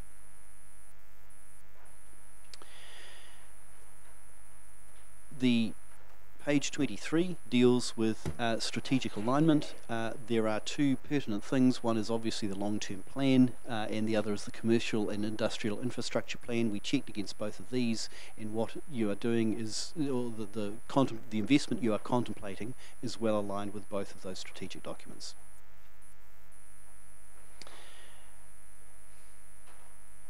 Page 24 deals with the scope of the investment. So, what are we doing? We're investing in a new civic administration building, assessing the correct location, figuring out whether there are additional synergies, and then looking to deliver that outcome. So what's not included is changes to any other facilities or areas beyond the scope of that. Okay. So therefore you haven't factored in the cost of moving buildings, facilities that are there now? In terms of relocating staff and what have you, if you're to make relocating the tennis courts, relocating the bowling club. The scope of this investment is solely in the civic administration building. Nothing surrounding it. There are costs to do with the reconfiguration of Story Place that are so that's not taken into the MPV of the calculation about the civic administration building itself. However, within the wider project of the cultural precinct, those are taken into account, and we'll show you how that occurs in the financial case. Thank you. Okay, and on page 25, there's a listing of the various constraints and dependencies. Some of these apply specifically to the Tongariro domain option, others are more general in nature. But the important thing is, of course, that we need to observe the regulatory requirements irrespective of what we do. Obviously the District Plan, the Resource Management Act, the Reserves Act, there's a bunch of influencing legislation and guideline there. Okay, page 26 deals with essentially the balanced risk scorecard. Like any investment, there are a bunch of risks associated with this, and there are some mitigating actions that we then take, and then we do a subsequent risk assessment to see where we land. Without mitigation, some of these risks are relatively significant. The two key risks exist: escalating costs due to construction inflation, which obviously is a real factor, as any Fletcher shareholder will tell you, and there may well be insufficient political support for whichever option is taken. So the mitigations applied to those is, firstly, we need effective project planning and documentation to make sure that costs are managed effectively and that the process that is followed to get to final construction costs is robust, and that those costs can be depended on, and that there is strong governance and oversight, particularly from council. The subsequent risk is then low to moderate. So there are risks going in. However, if we apply the sensible controls, the overall risk profile of the investment is low to moderate. And there's more detailed analysis of this if you want to get into that. Okay, so moving to page 28. This page explains how the various initiatives and projects interlink with one another. The dark grey ones are the things that are already completed or underway, or decisions have been made by council, which all influence this particular investment. Firstly, the destination play space, given the preferred option is Tongariro domain, obviously needs to be taken into account. The master plan has been completed, and the transport strategy has been completed. All of these are material. The civic administration building in the yellow is obviously the investment we're considering at this point. Sorry, just through the chair, can we just clarify that the transport strategy has not been completed? It's underway. Oh, okay. Thank you for the correction. So the museum redevelopment, the cultural precinct redevelopment, and the Tongariro Street reinvention are all interlinked in that sense. They open up the opportunity in the future for a GLC reinvestment, for potential CBD hotel development, also linked to GLC, and landing reserves reinvention. Okay, so the sense is it give you a sense of what is already underway or completed or committed to, the things that we are considering today, the things that they will enable in the future. Can I just for clarification, the CBD hotel proposal, please don't get concerned that that's us endorsing the proposal that's in for resource consent at the moment. What we're saying is, wherever it happens to be, a hotel in the town centre in some form. So there's at least two options, the one that's currently in for resource consent, and you're aware of another one as well.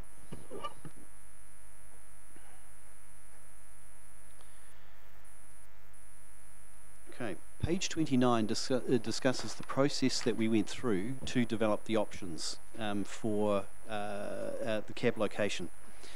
Step 1, we conducted a bunch of workshops. Step 2, we analysed those against a long list. Step 3, that was more detailed work in the shortlist. Step 4, a preferred option. Step 5, the ability to then make decisions on the back of that.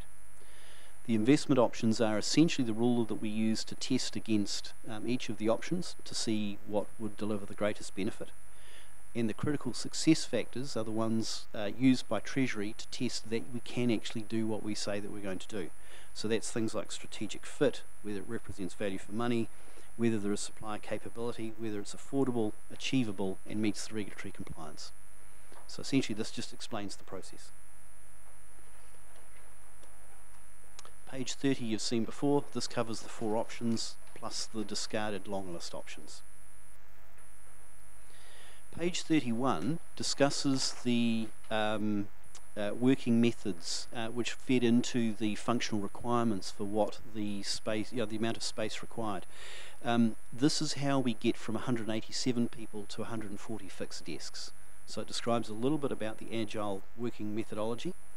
And describes a little bit about the benefits that come from this. Now, I stress that this is an outline of process again, and the council will obviously over time, depending on the decisions that it makes, need to work through this with staff to get to that point. This simply describes the benefits that other organisations are seeing with the agile working methodology and the benefits that would fall to both council and staff from implementing that. Incidentally, that gives rise to the 2,520 square metres that is essentially the base requirement for each one of the options that we assessed. Page 32 discusses IL4, importance level. It identifies the fact that some of council's facilities are really need to be IL4 in order for council to be able to meet its obligations to the community. When you go and look at what IL4 amounts to, that's the list in the middle. The stuff like upgraded building structures, backup generators, redundant power supplies, all manner of other stuff. Now, 2 approaches could then come from that to achieve IL4 compliance. Option 1 is the one that we've in fact looked at in the business case, which is that we need about 120 square metres to be IL4 compliant in order for the Emergency Operations Centre to function effectively. One of the options that could be considered is that in fact the entire building gets upgraded to IL4 standard if it's going to be a new build. This opportunity really only exists with a new build. And one of the things that it would then do is say that, if there was, in the event of a large-scale event, then there's more space available for more than just the Emergency Operations Centre staff, which may have benefit to the community. Now, the uplift in cost is sort of 18 to 25% of the building, or at least that's what the quantity surveyors say on the back of the envelope. Whether this is a good idea or not is not assessed in the business case.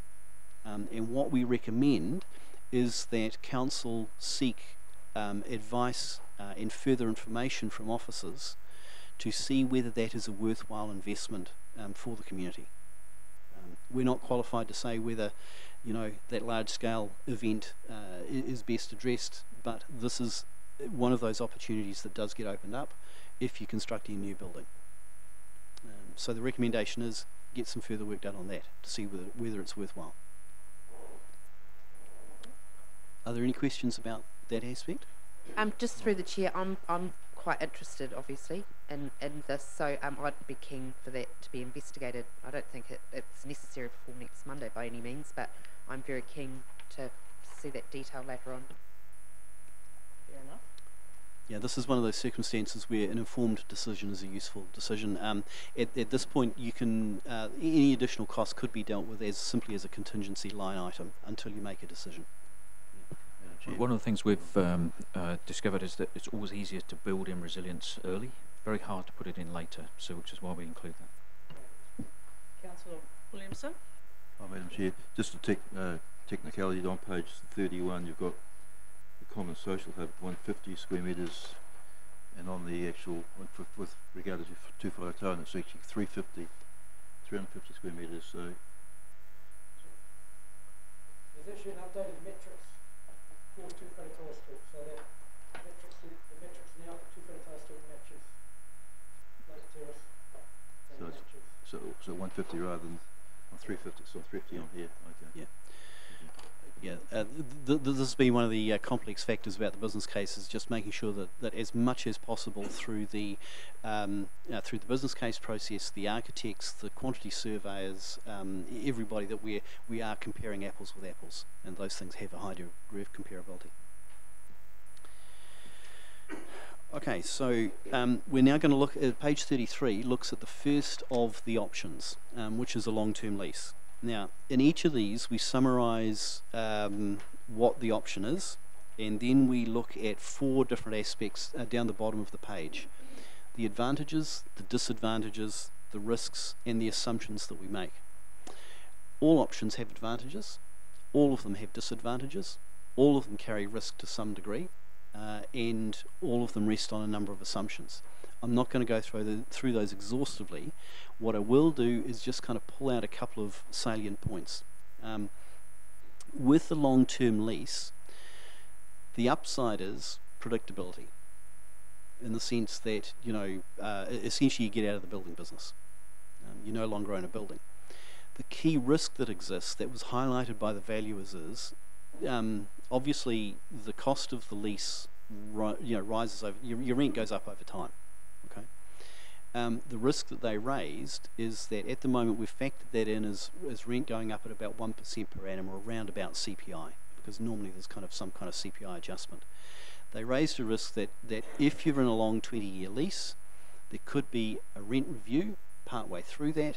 If commercial property rentals and prices have risen significantly, council's costs could rise significantly on that rent review. Now, that's inherently unpredictable. You can't really model it, but it sits there as a risk.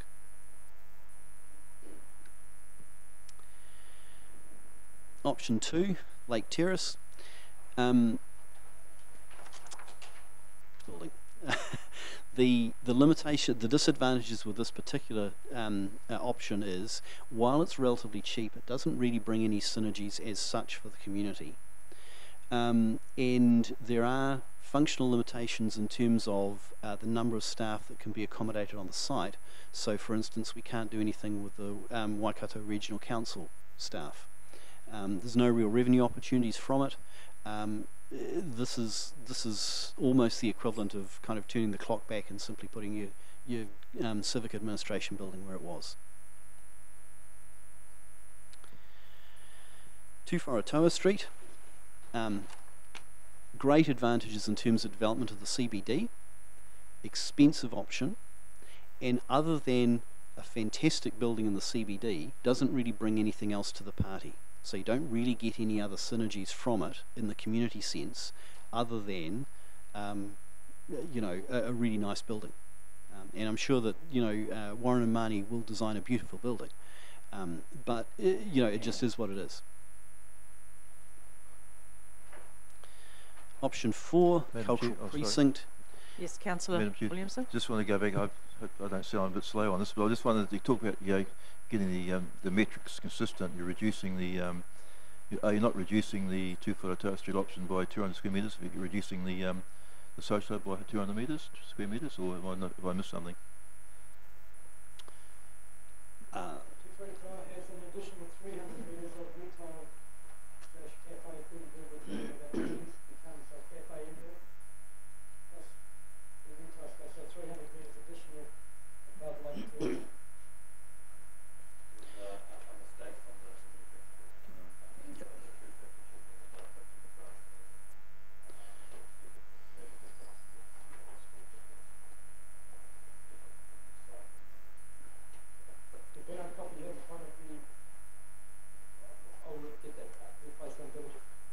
think what the council is saying though is that the Tūwhare Street is different in that it does have that 350 square metres of retail, which the others don't, so not confusing the social hub, the cafe part of it. So that is additional on Tūwhare Street. What we've heard today is, in the discussion around the bus stop, you know, it might be that 350 square metres isn't used as retail, it might in fact be a bus stop as an example, as an option. That will affect the numbers on this because there'll be no income associated with that potentially, but again, for the sake of apples with apples, it has been done as retail / food and beverage.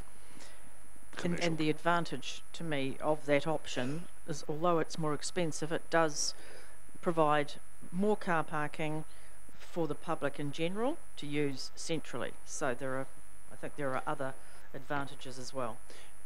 That's correct, Madam Chair, although it has to be said that effectively we're replacing 55 ground level car parks with 55 underground car parks. Right. So we don't get extra car parking, but we don't lose car parking in the CBD, which is quite important. Sorry, we do get 80. The assumption is that about 25 of those would be council pool vehicles, so that those pool vehicles don't get displaced immediately to the street or, you know, surrounding car parks and simply make that situation worse for shoppers. Right. Yes, Kirsty. So is it envisaged that eyesight would go there too? No. Okay, because that would be what I would think is a natural thing. If we're thinking of buses going there, like if this is a new, then I would potentially think eyesight going there too. It's a good point, Councillor, in the sense that the configuration of the ground floor has just been left at this stage as being cafe plus, you know, kind of food and beverage. It would then be up to council to decide what to do with that space. The only I'd just come back to Gareth's point, however, that the revenues from that have been recognised in the MPVs, which means if council were to, for instance, take eyesight into that and to do it as a bus terminal, we would lose that revenue of about $70,000 a year, and that would affect obviously the costs of that particular option. It would make it more expensive, is where I'm going. But it absolutely is feasible. And facilities for a bus stop don't necessarily need to be large, because the cafe would be part of it as well, once again, and it's just a space to actually use toilets and, you know, have some seating area. It doesn't have to be a huge area. Yeah.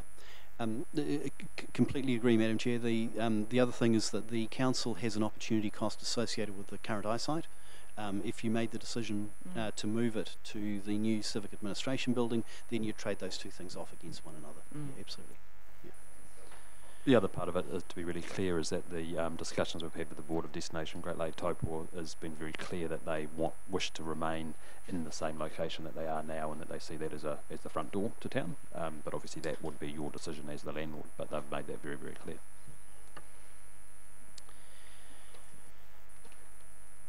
Option 4 is the one that really gives the greatest bang for the buck, and that comes about for a few reasons. First is it's a relatively cheap building to construct.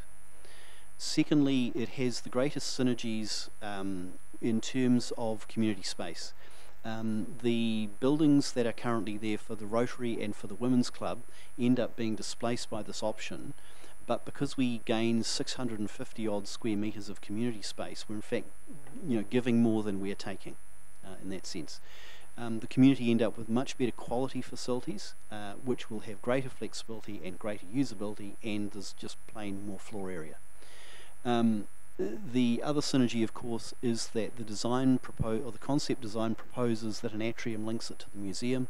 It means that the museum can share facilities, it can make use of the atrium, and if the museum were to be built it effectively means we can build the museum more cheaply than would otherwise be the case if it was an entirely standalone facility, needing all of those facilities itself.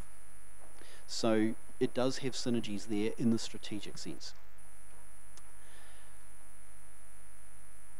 If you could I ask the question, someone must have been having a good night when they stated Minister won't intervene, because I guarantee you $100 they will.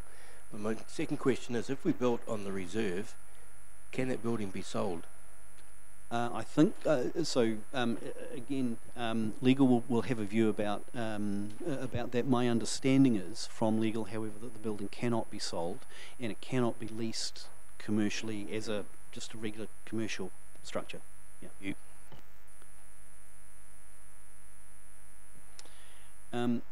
Page 37 deals with essentially the opportunity costs and the revenues, which we've touched on a number of times.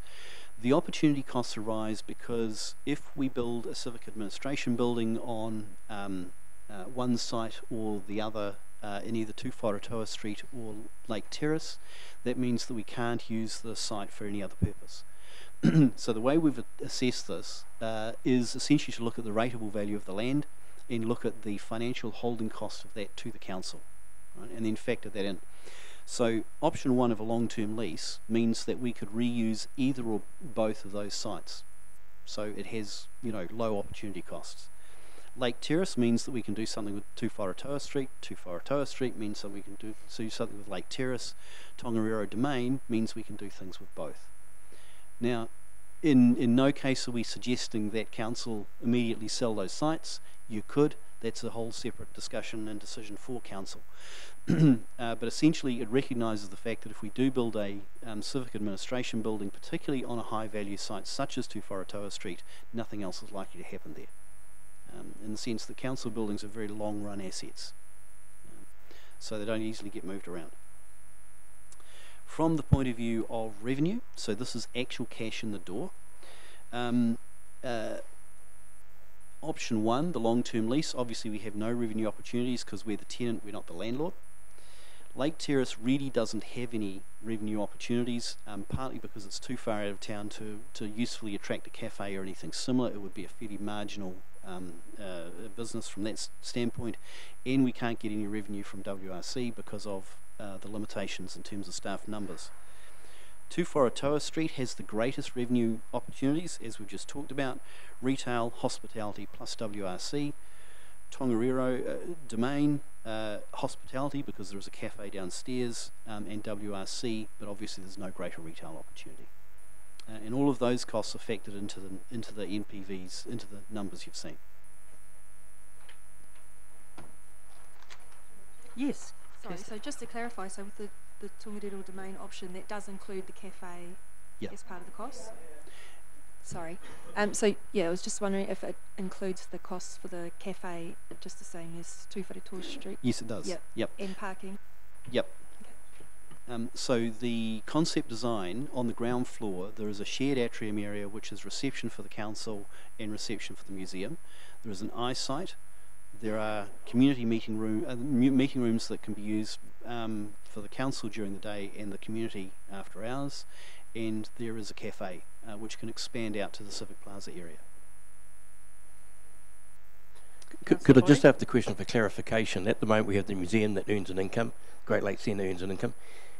Can a council building on a reserve earn an income by retailing space and having a cafe? It's a recreation reserve. How does that work?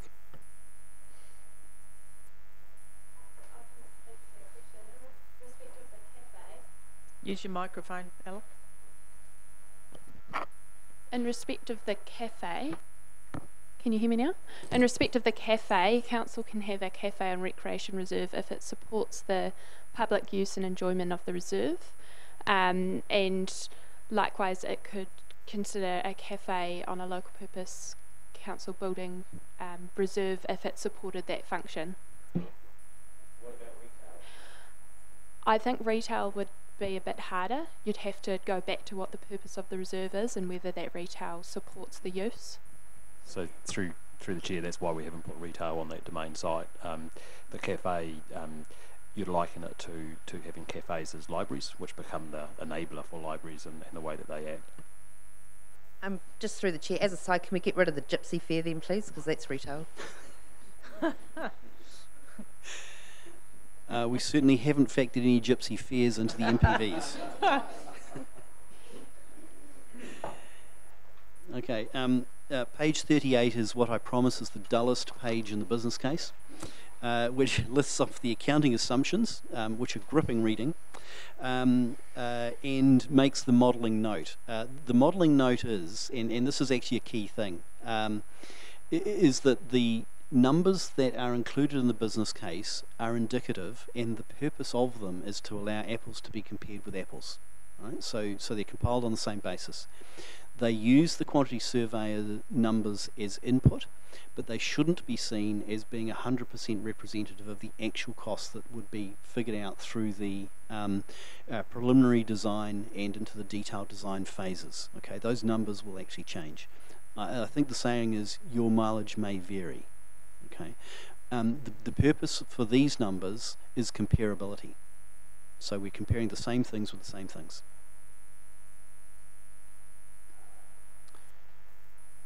Okay, numbers, construction and operating costs. Capital costs are at the top, and essentially they deal with the construction costs, which is the cost of construction, which is assumed to be the same for everybody, private sector and public sector, based on the quantity surveyor numbers. The cost of construction for the leased option is assumed to be the same as for Lake Terrace. So we're assuming that the private sector can build the building for about the same money that we could at Lake Terrace.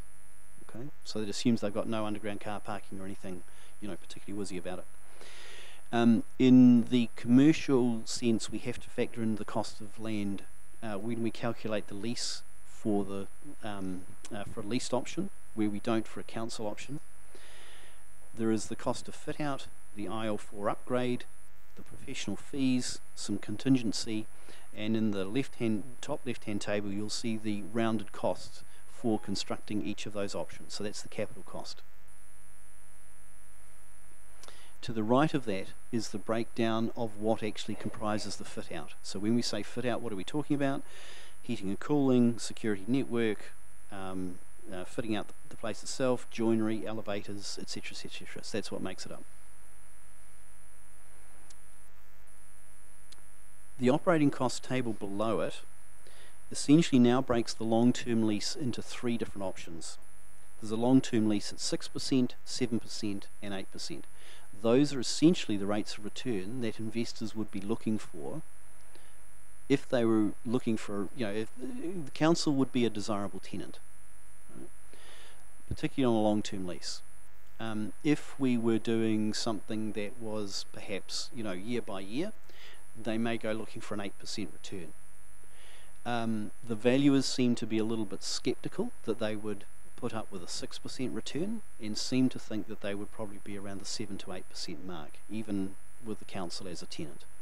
But we've modelled all three to see where they land.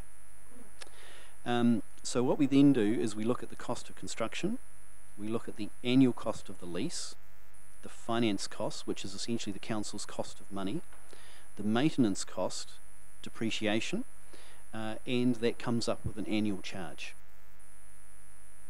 And off that we take the revenue that we can get and the opportunity cost, and that lands on a net cost.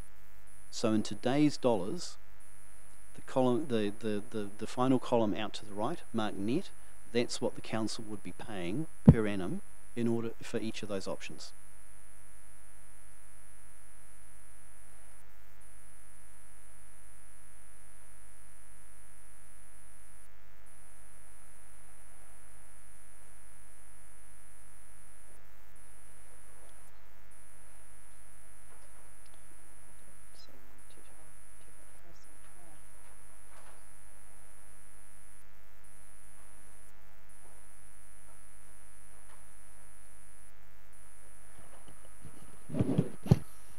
Madam Chair, just a quick question from me, and I may have missed this.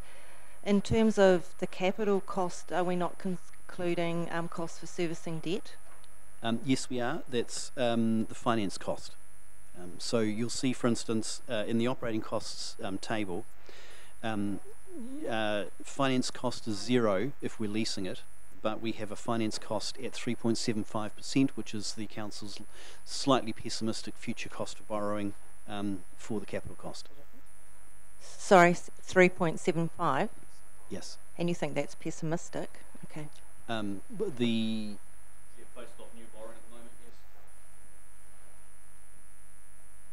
Did I say pessimistic? I mean conservative.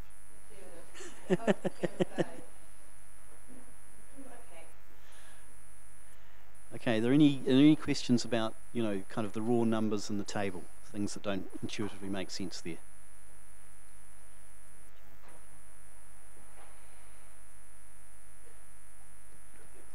Chair, to absorb this, but it's just put in front of you. So if you come back tomorrow, I'll probably have some more questions. That's entirely fine, Councillor. This is essentially just to walk you through so you get the idea of how it works. You'll probably want to unpick the numbers and look at those in more detail. There are more detailed spreadsheets at the back of the document that allow you to do exactly that. Okay, page 40 then takes those raw numbers and does the comparison. So this is how we end up with our net present value. The long-term lease options are up the top, the council-owned options are at the bottom. And what we do is we have a starting cost. The long-term lease is assumed to inflate by 1% per annum, which is essentially the CPI estimate that we've got. And you can see the net present value. You do that for 20 years. You discount it off at a 7% discount rate for the long-term value of the money. Technical thing, and you end up with the net present value at the right hand side. The net present value is essentially that's what the 20 years is worth in today's terms. The council owned options, we go through exactly the same thing. As it turns out, the long term lease is the most expensive option, particularly if someone goes looking for a 8% return. Costs us about 19.6 million over the long haul. Tongariro Domain is the cheapest, but only marginally, at about 12.2 million.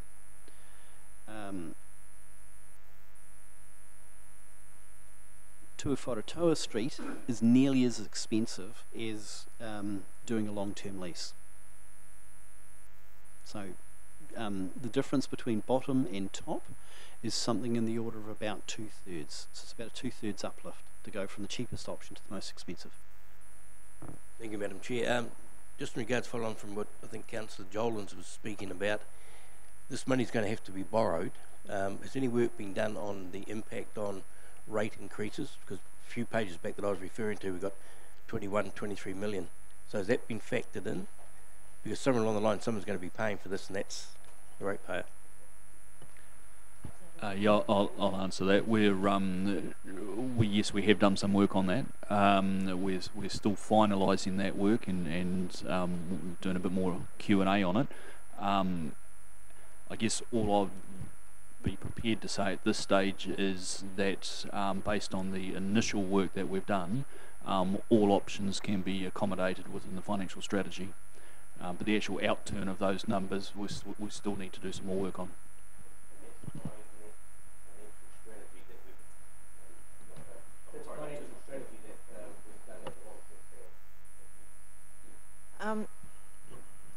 Just further on to that point, and it's, I guess this is a request from the staff.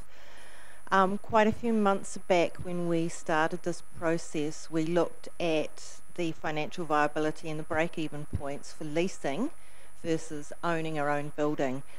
My memory and recall from that presentation was that it was pretty break-even on both options.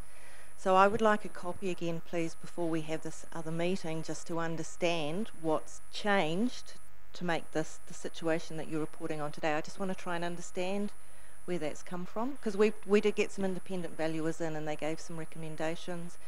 My outtake was it was pretty much break-even.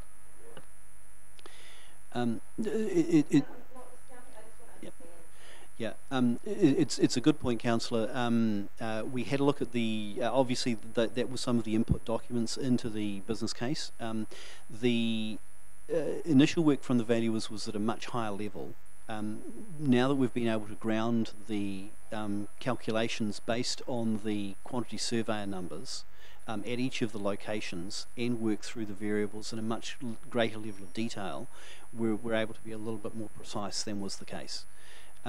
It has to be said, we've been running the numbers in various forms for probably about 6 weeks now, and as we've taken account of the various changes that have come through from the quantity surveyors and looked at where the costs are actually falling, those numbers have gone up and down quite a bit.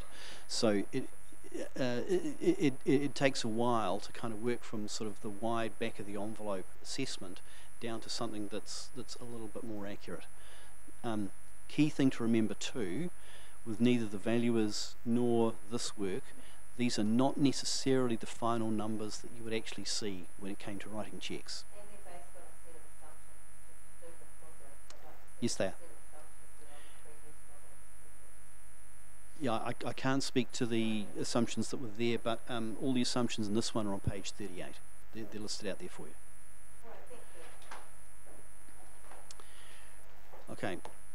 Page 41 said, okay, so if Tongariro Street makes the most, Tongariro Domain rather, makes the most sense from the point of view of the finances, what would its impact be on the cultural precinct?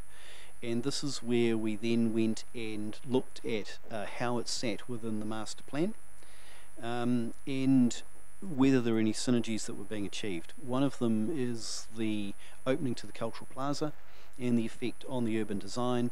If you have a building with 180 odd people in it, then it has a tendency to then pull activity towards that building. You've got people coming and going. The poster child for this, of course, is Civic Square down in Wellington, where the council's buildings are located around Civic Square, and having it there added a lot of vibrancy. So there were certainly, Boffa Miskell pointed out that there were definitely urban design benefits in having a draw card in the cultural precinct that would pull people into that area. Page 40, sorry. Yes, Councillor Hickling. Just a point I'd like a little bit more clarification on. If it is that we go to this option B and we only build the administration block first, all that precinct, which is all the landscaping and the paving and the access to that building, would have to be done at the same time, surely. And that is really not in the mix of that business case scenario.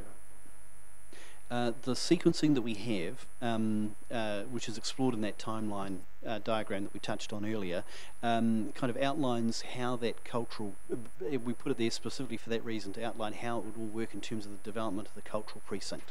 Okay. I know some work gets done on Tongariro Street relatively early, some work follows on in Story Place relatively early, and then those are further developed as the different phases of the cultural precinct is developed. Yeah, but the cost of doing that landscaping work is not in the business case for Correct. the building. Yes, because the business case is sole really, purpose. So for me, we've still got to do that work, so it's still a cost, same as 2 Wharetoa Street or the Lake Terrace. So that I'm not sure that we're treating apples with apples personally. Yeah, I think another way of maybe saying what Councillor Hickling is saying is to realise the benefits to add into that net value, we would need that precinct and that walkway through. Is it like on 2 Wharetoa Street, you've added in the value of the cost of doing the car parks underneath the building? Here you haven't added in what is needed to make that building accessible and aesthetically pleasing. I can't comment on the aesthetically pleasing, part of the deal. But in the sense that the parking arrangements around the domain are assumed to be exactly the same as the ones around Lake Terrace, which is we're not displacing car parks, we're simply rearranging car parking that's already there. It's more about the cost of access to the building, and it's not just a matter of putting the building there, it's what it's going to cost to get it usable. It's a very good point, Madam Chair. And this is actually always one of the challenges with business cases that deal with what effectively becomes the cornerstone asset for a wider development. You know, where do you draw the boundary for the costs, and where do you draw the boundary for the benefits? Now, our guidance in this is that you shouldn't draw those too widely, because you don't want to claim benefits that in fact only occur in the later stages of the development.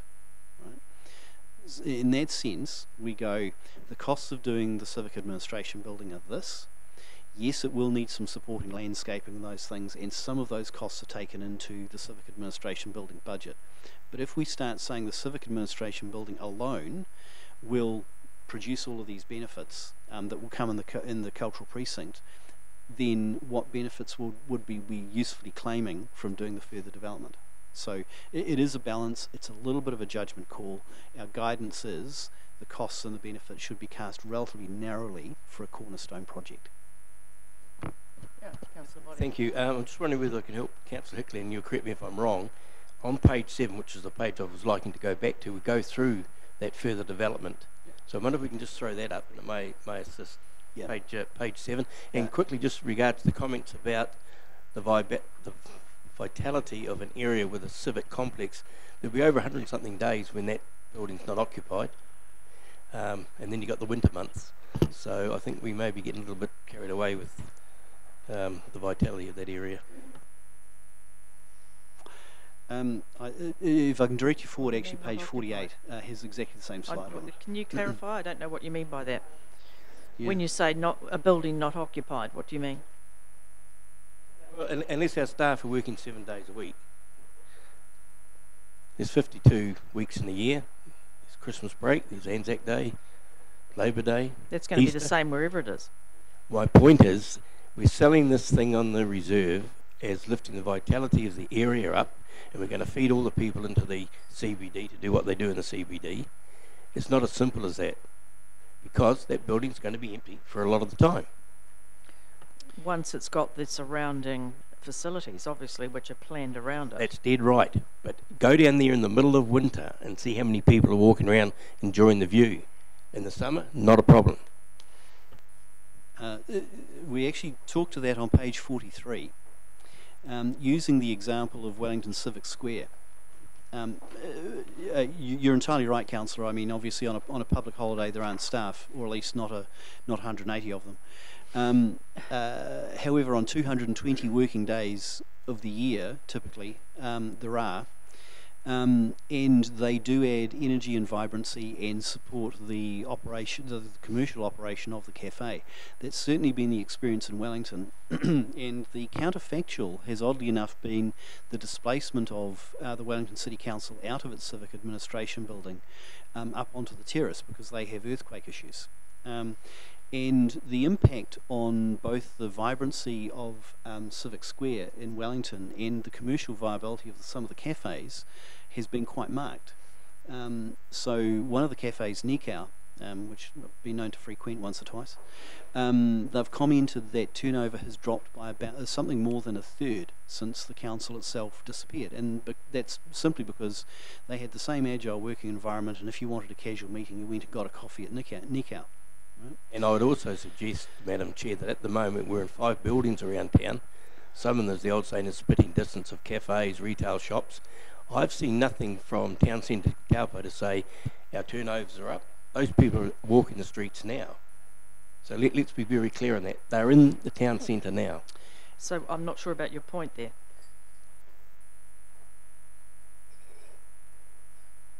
You're not sure? No, Madam Chair, exactly what I'm saying. That the people that we're talking about are walking the streets now. And I haven't seen any indication of an increase in any retail spending, any cafes having major turnovers because we're domiciled in town. Yeah, but I'm still not sure what the point is, because that's taken into account with all of the studies. Just through the chair, I think you'll find that Zest Cafe up near Praters has actually suffered quite a loss since council moved into town. So if there's some sort of measure, that's definitely one. Yeah. Try and assist, Madam Chair. I think what we're trying to say here is we're not Is my microphone on? Sorry. Yeah. It's the draw of having the council facilities there brings people into the domain. You know, the cafe is there for the staff, and people may have a coffee. And we've got lots of other examples around the country where the traditional libraries become much more of than a library. It becomes somewhere where people take children, and we did a business case, I can't remember the exact place it was now actually, but someone told me the only place they could get somewhere warm was Mitre 10. And why go to Mitre 10? Actually, they rebuilt the library, made it a community centre, there was a pathway through, relocated the museum. All of a sudden, families go there. It becomes a centre of community, and it's the community thing we're trying to emphasise. But I do take your point that to realise all of those benefits, you've effectively got to do the whole domain.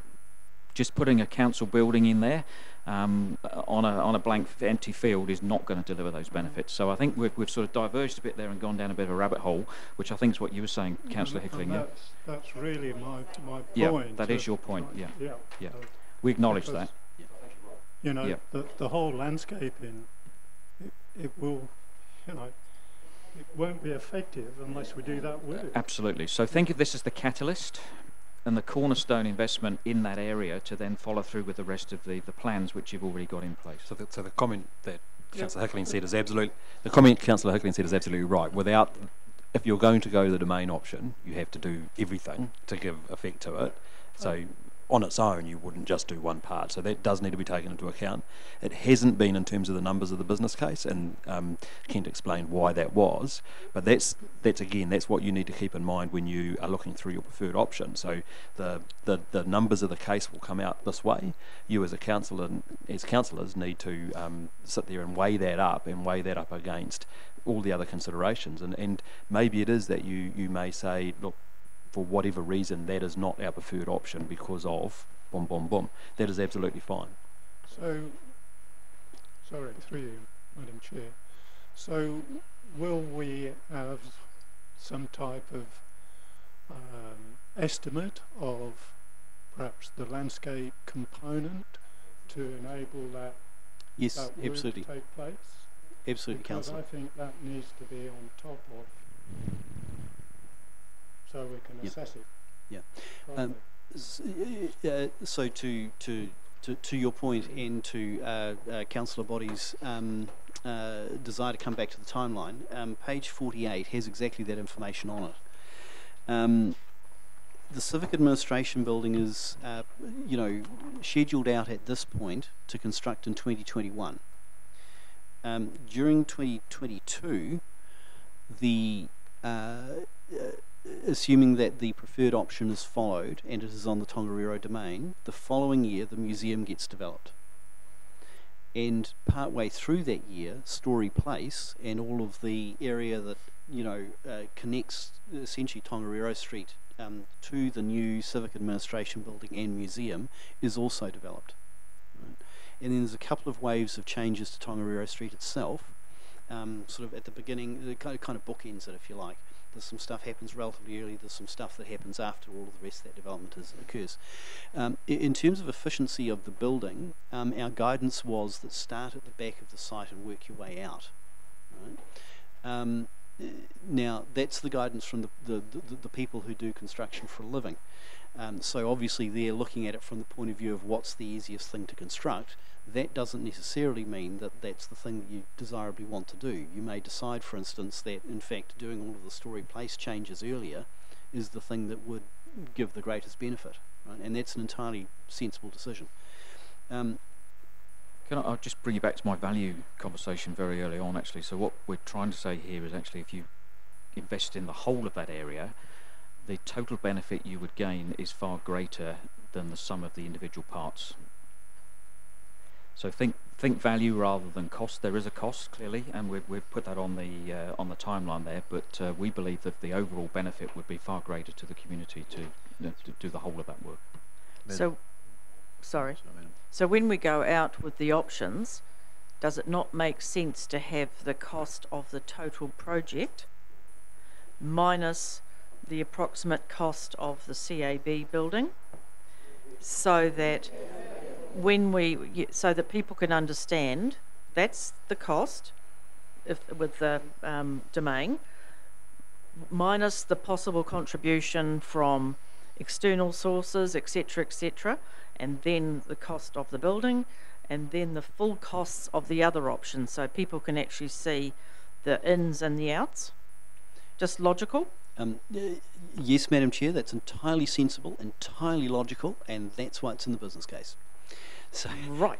And I might say, Madam Chair, actually, we started there, and then it got too complicated too early, so we stripped back, and then we've gone sort of full circle. But I think the public need to see that as well. I agree. So that they understand that if we spend that much on that, which is a community facility which could benefit everyone, but we get that means the CAB costs that much, whereas if it's somewhere else, it's that cost. It's just thinking simplistically, whatever that word is.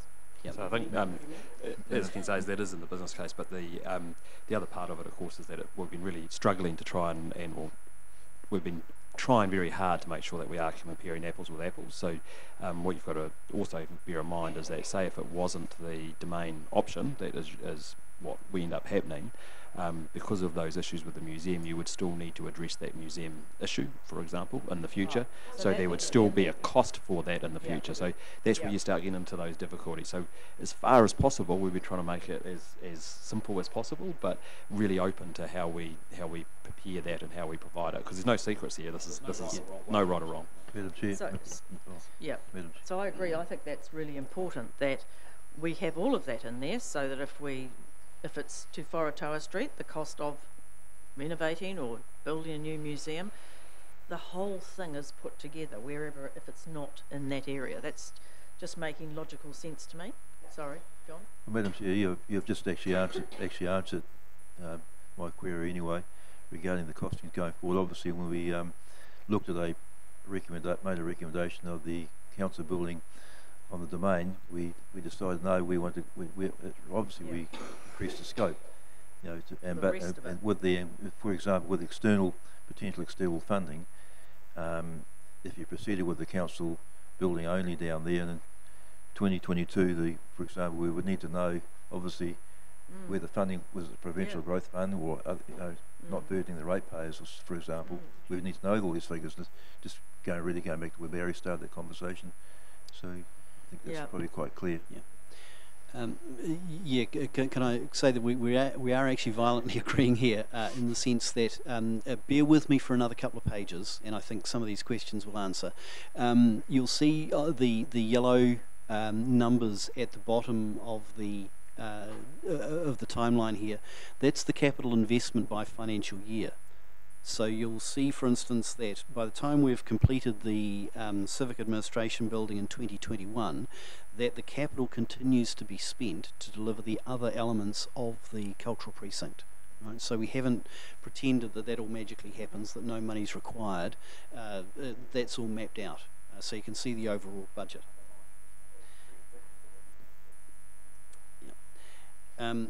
I'm going to skip past some pages that deal primarily with risk and focus, if we may, on the financials. Can I direct you to page 55, please?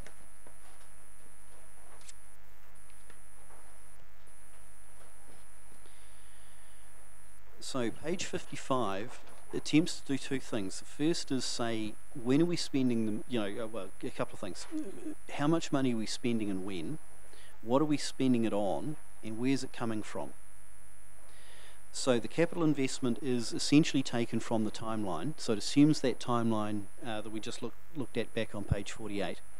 And it goes here by each financial year, how much money are we spending? What we're spending on is ranging from Civic Administration building construction through to museum construction, Tongariro Street changes, Story Place redevelopment, that kind of stuff. Then it shows where the money is coming from. So you'll see under the council there are certain things that we're spending, that basically we're self-funding. So the construction of the Civic Administration building is assumed to be 100% council funding. The museum, on the other hand, we're assuming that a third is coming from the council, a third is coming from central government in one form or another, and a third is coming from external donors, trusts, philanthropics, those kind of sources. Now, this is just a quick pencil sketch of, in previous projects, how have the funding arrangements worked. this largely predates the kind of stuff that's now coming out of some of the Provincial Growth Fund. So our guidance would be that engaging with one of the specialist funding organisations that can prepare a strong bid for the Provincial Growth Fund would certainly give the opportunity for more of the museum to be funded out of PGF than out of the ratepayer's pocket, right? But this is the first cut, the first breakdown to say how much money is being spent by year, what's it being spent on, where is it coming from. Does that help the debate somewhat? As long as it can be portrayed in a very simple form to the public. Yeah. It needs to be more simple. Just through the chair, I mean, we've spent a lot of time and money on the district economic strengthening strategy as well, and I think, you know, we've got 6 projects in there. One of them we've already got an application into MB for, and we're not going to be able to apply for all of these projects from the Provincial Growth Fund. So I think there's a bigger conversation to be had about what our priorities in the district are as well. And it has to be said that some projects are PGF fundable, so the museum would be, we would think, it falls into that category. Making changes to Story Place, on the other hand, pretty much, there's not much chance of that. Right. So that needs some assessment as well. Just through the chair, in your assessment of risks, did you consider what the risk is and what the appetite is for these potential sources of funding, or for other factors to happen outside of our control that will mean that these sources are no longer available? What work have we done to look at that? That is actually in the risk assessment, councillor. Yes, so we have looked at that. That's a typical risk that has an almost unknowable likelihood rating. Yes, I mean, obviously central government could change its mind tomorrow and the Provincial Growth Fund could go away. I mean, it's one of those things, right? So in that breakdown on page 53, we've looked at what has got funded in the past and attempted to say, sorry, on page 55, I've set you wrong. We've attempted to say what has got funded in the past and what has been the breakdown of funding sources. So again, we're being relatively conservative about this. We do think that there is the opportunity to put up a strong PGF bid, but I do absolutely take the point of Councillor Park that a bunch of stuff is already in train, and a lot of these things will need to be weighed up against one another. Yeah, one of the mitigations for that risk, of course, is delay. So if we can't fund it this year, then we simply push that back.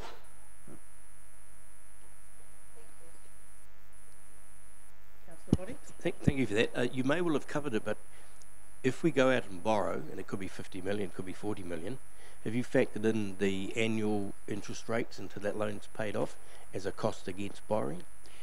From the purposes of the CAB, yes, we have. Yeah, absolutely. So that's that 3.75% rate that we have been given as relatively conservative forward guidance for money that the council, if the council were to go out and borrow money today.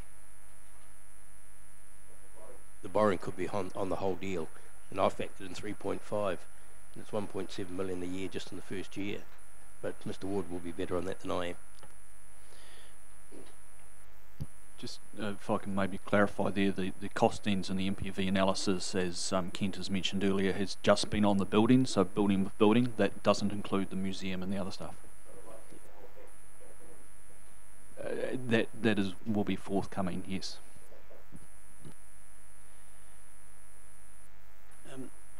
Page 56 is the second most exciting page. This is actually the flow of capital expenditure out over, well, till the end of the 2025 financial year. You'll see that this includes all of the line items within the cultural precinct, with the exception of GLC. The Civic Administration Building, the museum, the Story Place and parking changes, Tongariro Street. You can see what the fall of capital is and when that is sequenced to occur. So this is again just based on the indicative timelines at this stage, and they can be changed. Page 57 which is like page 56, only more complex, looks at the operational expenditure to support those things. So, Councillor Body, your question about financing charges, all of the financing charges are included in there. At the top is the depreciation. In the middle are the operating costs, which have to do with repairs and maintenance and the like. And at the bottom are the revenues projected as they occur. So in a typical year, by the time we get to the end of the project in FY28 or thereabouts, so quite some distance out from where we are, 8 or 9 years from where we are now, the net cost you'll see in the bottom right cell is about 1.9 million a year in terms of overall net cash required for the council each financial year to have done all of the cultural precinct development bar GLC. And again, these are estimates.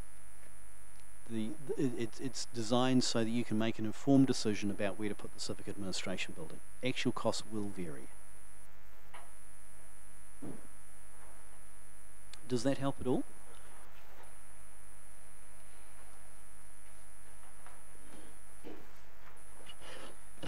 Page 58 is the best page in the business case.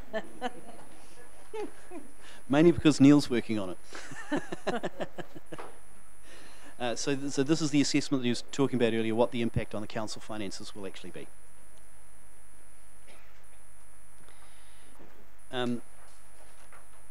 Pages sort of 59 onwards essentially deal with two aspects of doability.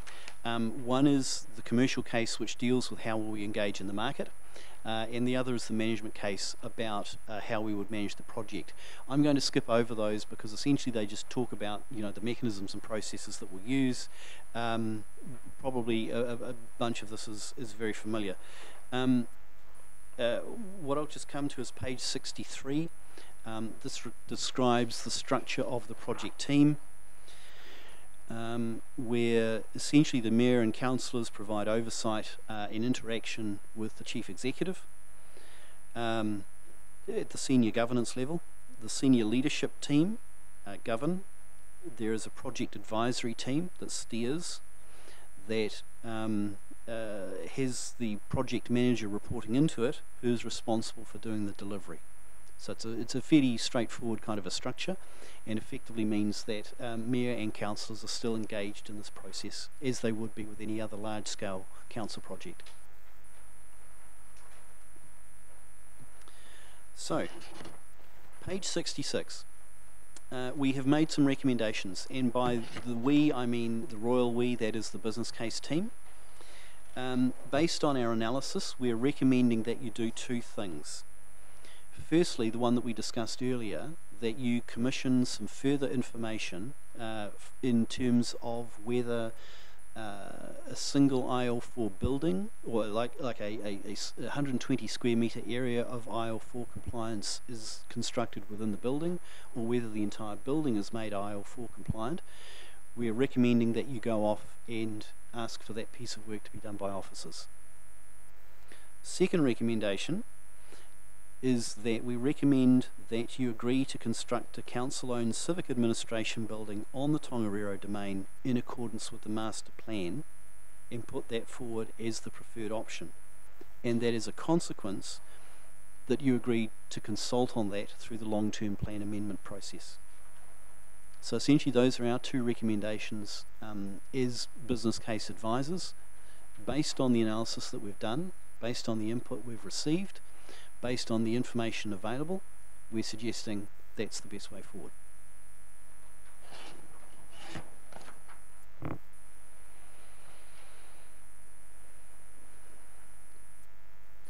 And page 67 gives effect to the timeline outlined by the Chief Executive at the beginning of the process, which essentially takes you from the master plan approval back in December, through the business case approval in February, into the LTP consultation, the consultation on the amendment and the approval of the amendment. So this stretches out to about June, and that's just to give you a bit of a roadmap as to what decisions are needed next. Pointing out that Council has two main decision points. One is this one, the business case approval, which is the meeting next Monday, and the second is the LTP amendment approval. Okay, so Council get to vote formally on those things, as I understand it.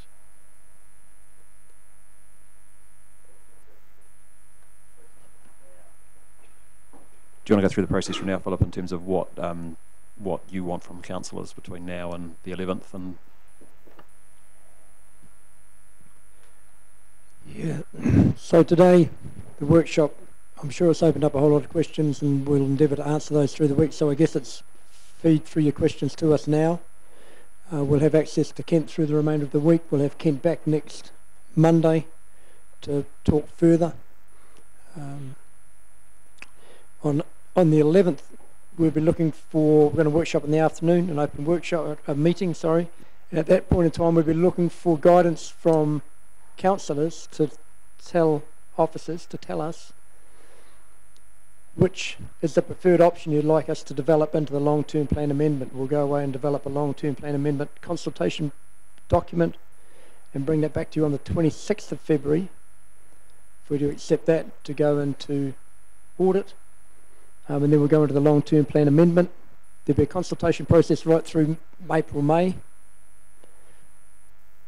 And then any feedback submissions will be heard, deliberated on, so what you decide on the 11th may not necessarily be what is the outcome come June, because you'll deliberate on the options, things may appear, other things may come off the table, developers may come and present options that we don't yet know.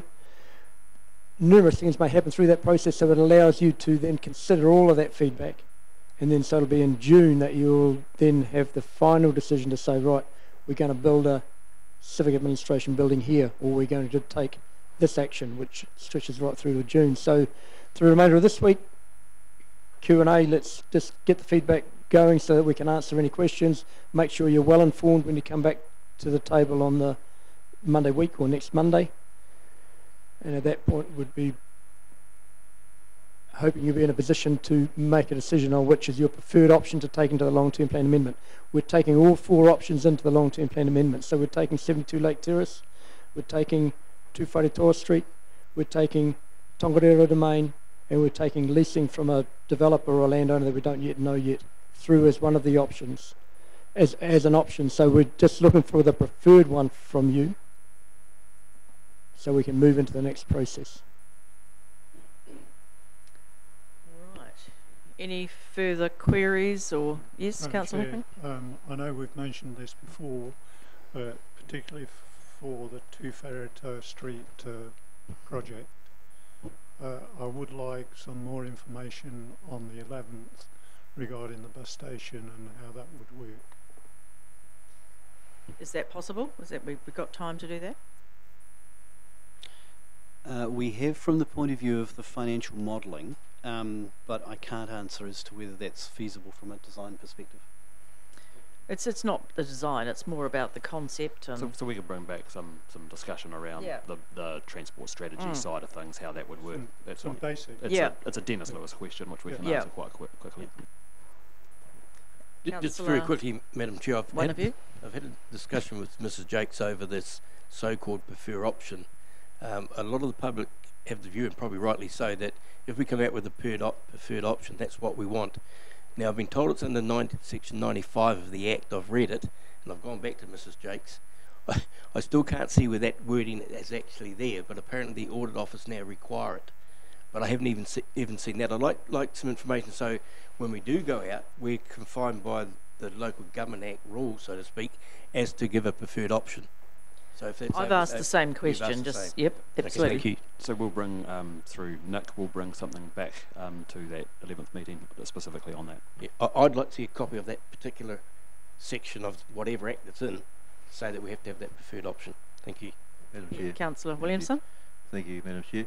Now, just following up on the, I think Philip's explained it quite well, but I did have a good question asked during the break. With going out to whatever the preferred option is, say for example 2 Wharetoa Street, for example, I mean, if they wanted to have one-storey car parking, underground car parking, through the submission process, it gives people an opportunity to feedback, and so we can make a decision on that basis or not.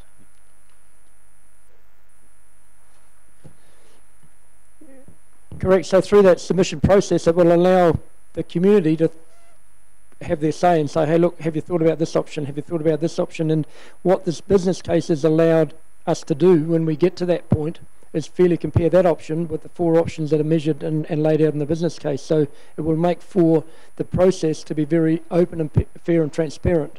For example, a developer might well decide that he's got a piece of land that he could do a building on. He looks at our figures and says, look, I can take a lot of that contingency out, I'll carry the risk. So therefore, it might change the picture for it. But based on what we now know, at the moment, leasing doesn't look like a really good option, but a developer may well present a different picture and may well be the preferred option that we end up choosing.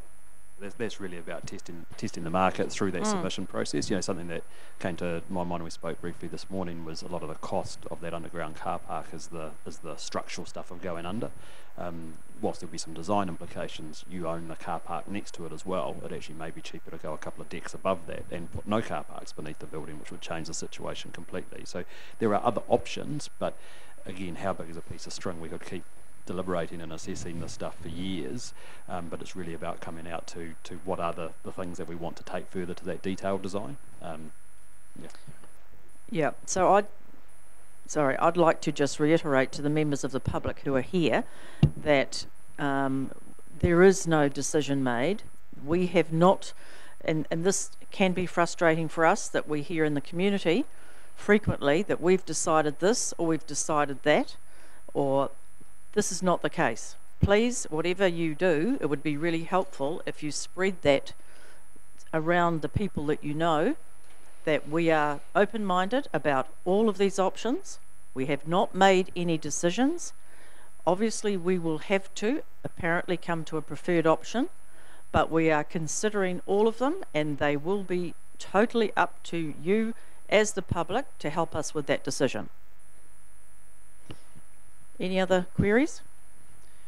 Madam Chair, if I may, it's been very interesting working with the Taupo District Council on this particular business case, and for a couple of reasons. The first is that you get a sense relatively early in the process whether it's a good investment or a bad investment. You know, you get a real sense with business cases whether you're pushing water uphill. This is a good investment. I mean, we do, I don't know, 20 business cases a year. We've been doing that for quite some years. I would suggest that this is one of those ones that stands on its own feet as far as good investments go. Thinking about what's the best approach, however, kind of boils down to a couple of really simple things from my point of view. The first is, let's just take the costs off the table for a sec. Let's just assume that in all 4 options it costs the same amount of money, right? And with a little bit of work around 2 Wharetoa Street, you may well be able to get to that point exactly as Gareth has pointed out, simply by moving around how the car parking worked. And you may even make the choice, for instance, that, oh well, you know, we'll just lose 55 car parks out of the CBD, no one's going to die in a ditch, right?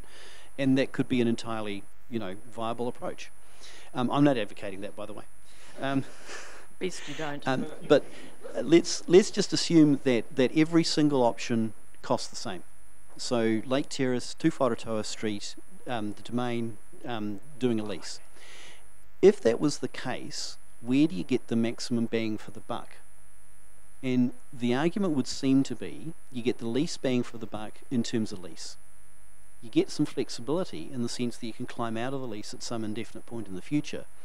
But in my experience, this is a little bit esoteric with local government, because central government have a nasty habit of dictating what you do. It's very difficult to keep control of the size of your organisation and to structure it differently if it's always central government telling you to do things. See also, you know, dog control policies where, you know, Parliament decides one thing and local government gets to implement it. So leasing seems to have the least bang for the buck. You get the least leverage in terms of what you can do for the community. I don't want to interrupt. I think we've had a very, very comprehensive business plan presented. I don't think we need our consultants now start to tell us what may be the best or worse. It's just advice. Yeah, it's merely advice. Well, excuse me. I'm a councillor that does governance, and I will make that decision based on the information that's been very, very professionally given to us today, and I think that's actually where it should stop. Any further comments? I absolutely take on board Councillor Boddy's comment. What I would suggest is do it in two when you think of it, do it in two ways. Take the money off the table briefly and say, if the money was all the same everywhere, what would I do? Look at it from looking in rather than just the original costs. I'd like to thank you very much for your presentation. I think it's been extremely good. And I know it's obviously had to be put together in haste, but I think it's extremely well done, and I think we've all got a lot more information that we can digest and make a good decision on. I think it's been really helpful. So any further comments? So just lastly, please, for councillors, any questions or requests for further information, concerns that you have about anything in here, if you want it further explained through to Philip, you've got his email address, you've got his phone number, so in the next week until that next meeting, please get that through to him. Sorry, Councillor Williamson? Madam Chair, I was just going to make a general comment. To me, like, personally, it's like Groundhog Day. You know, whatever decision we make, you know, we have to make it because the council without vision is no council at all. And I think we just have to think of the future generations, not about me or about us. It's about looking after our communities going forward in 2 or 3 generations. Thank you, Councillor Williamson. And yes, is any further queries, questions? We are all done. Thank you very much. Thank you to everyone for coming, and we look forward to liaising with you further.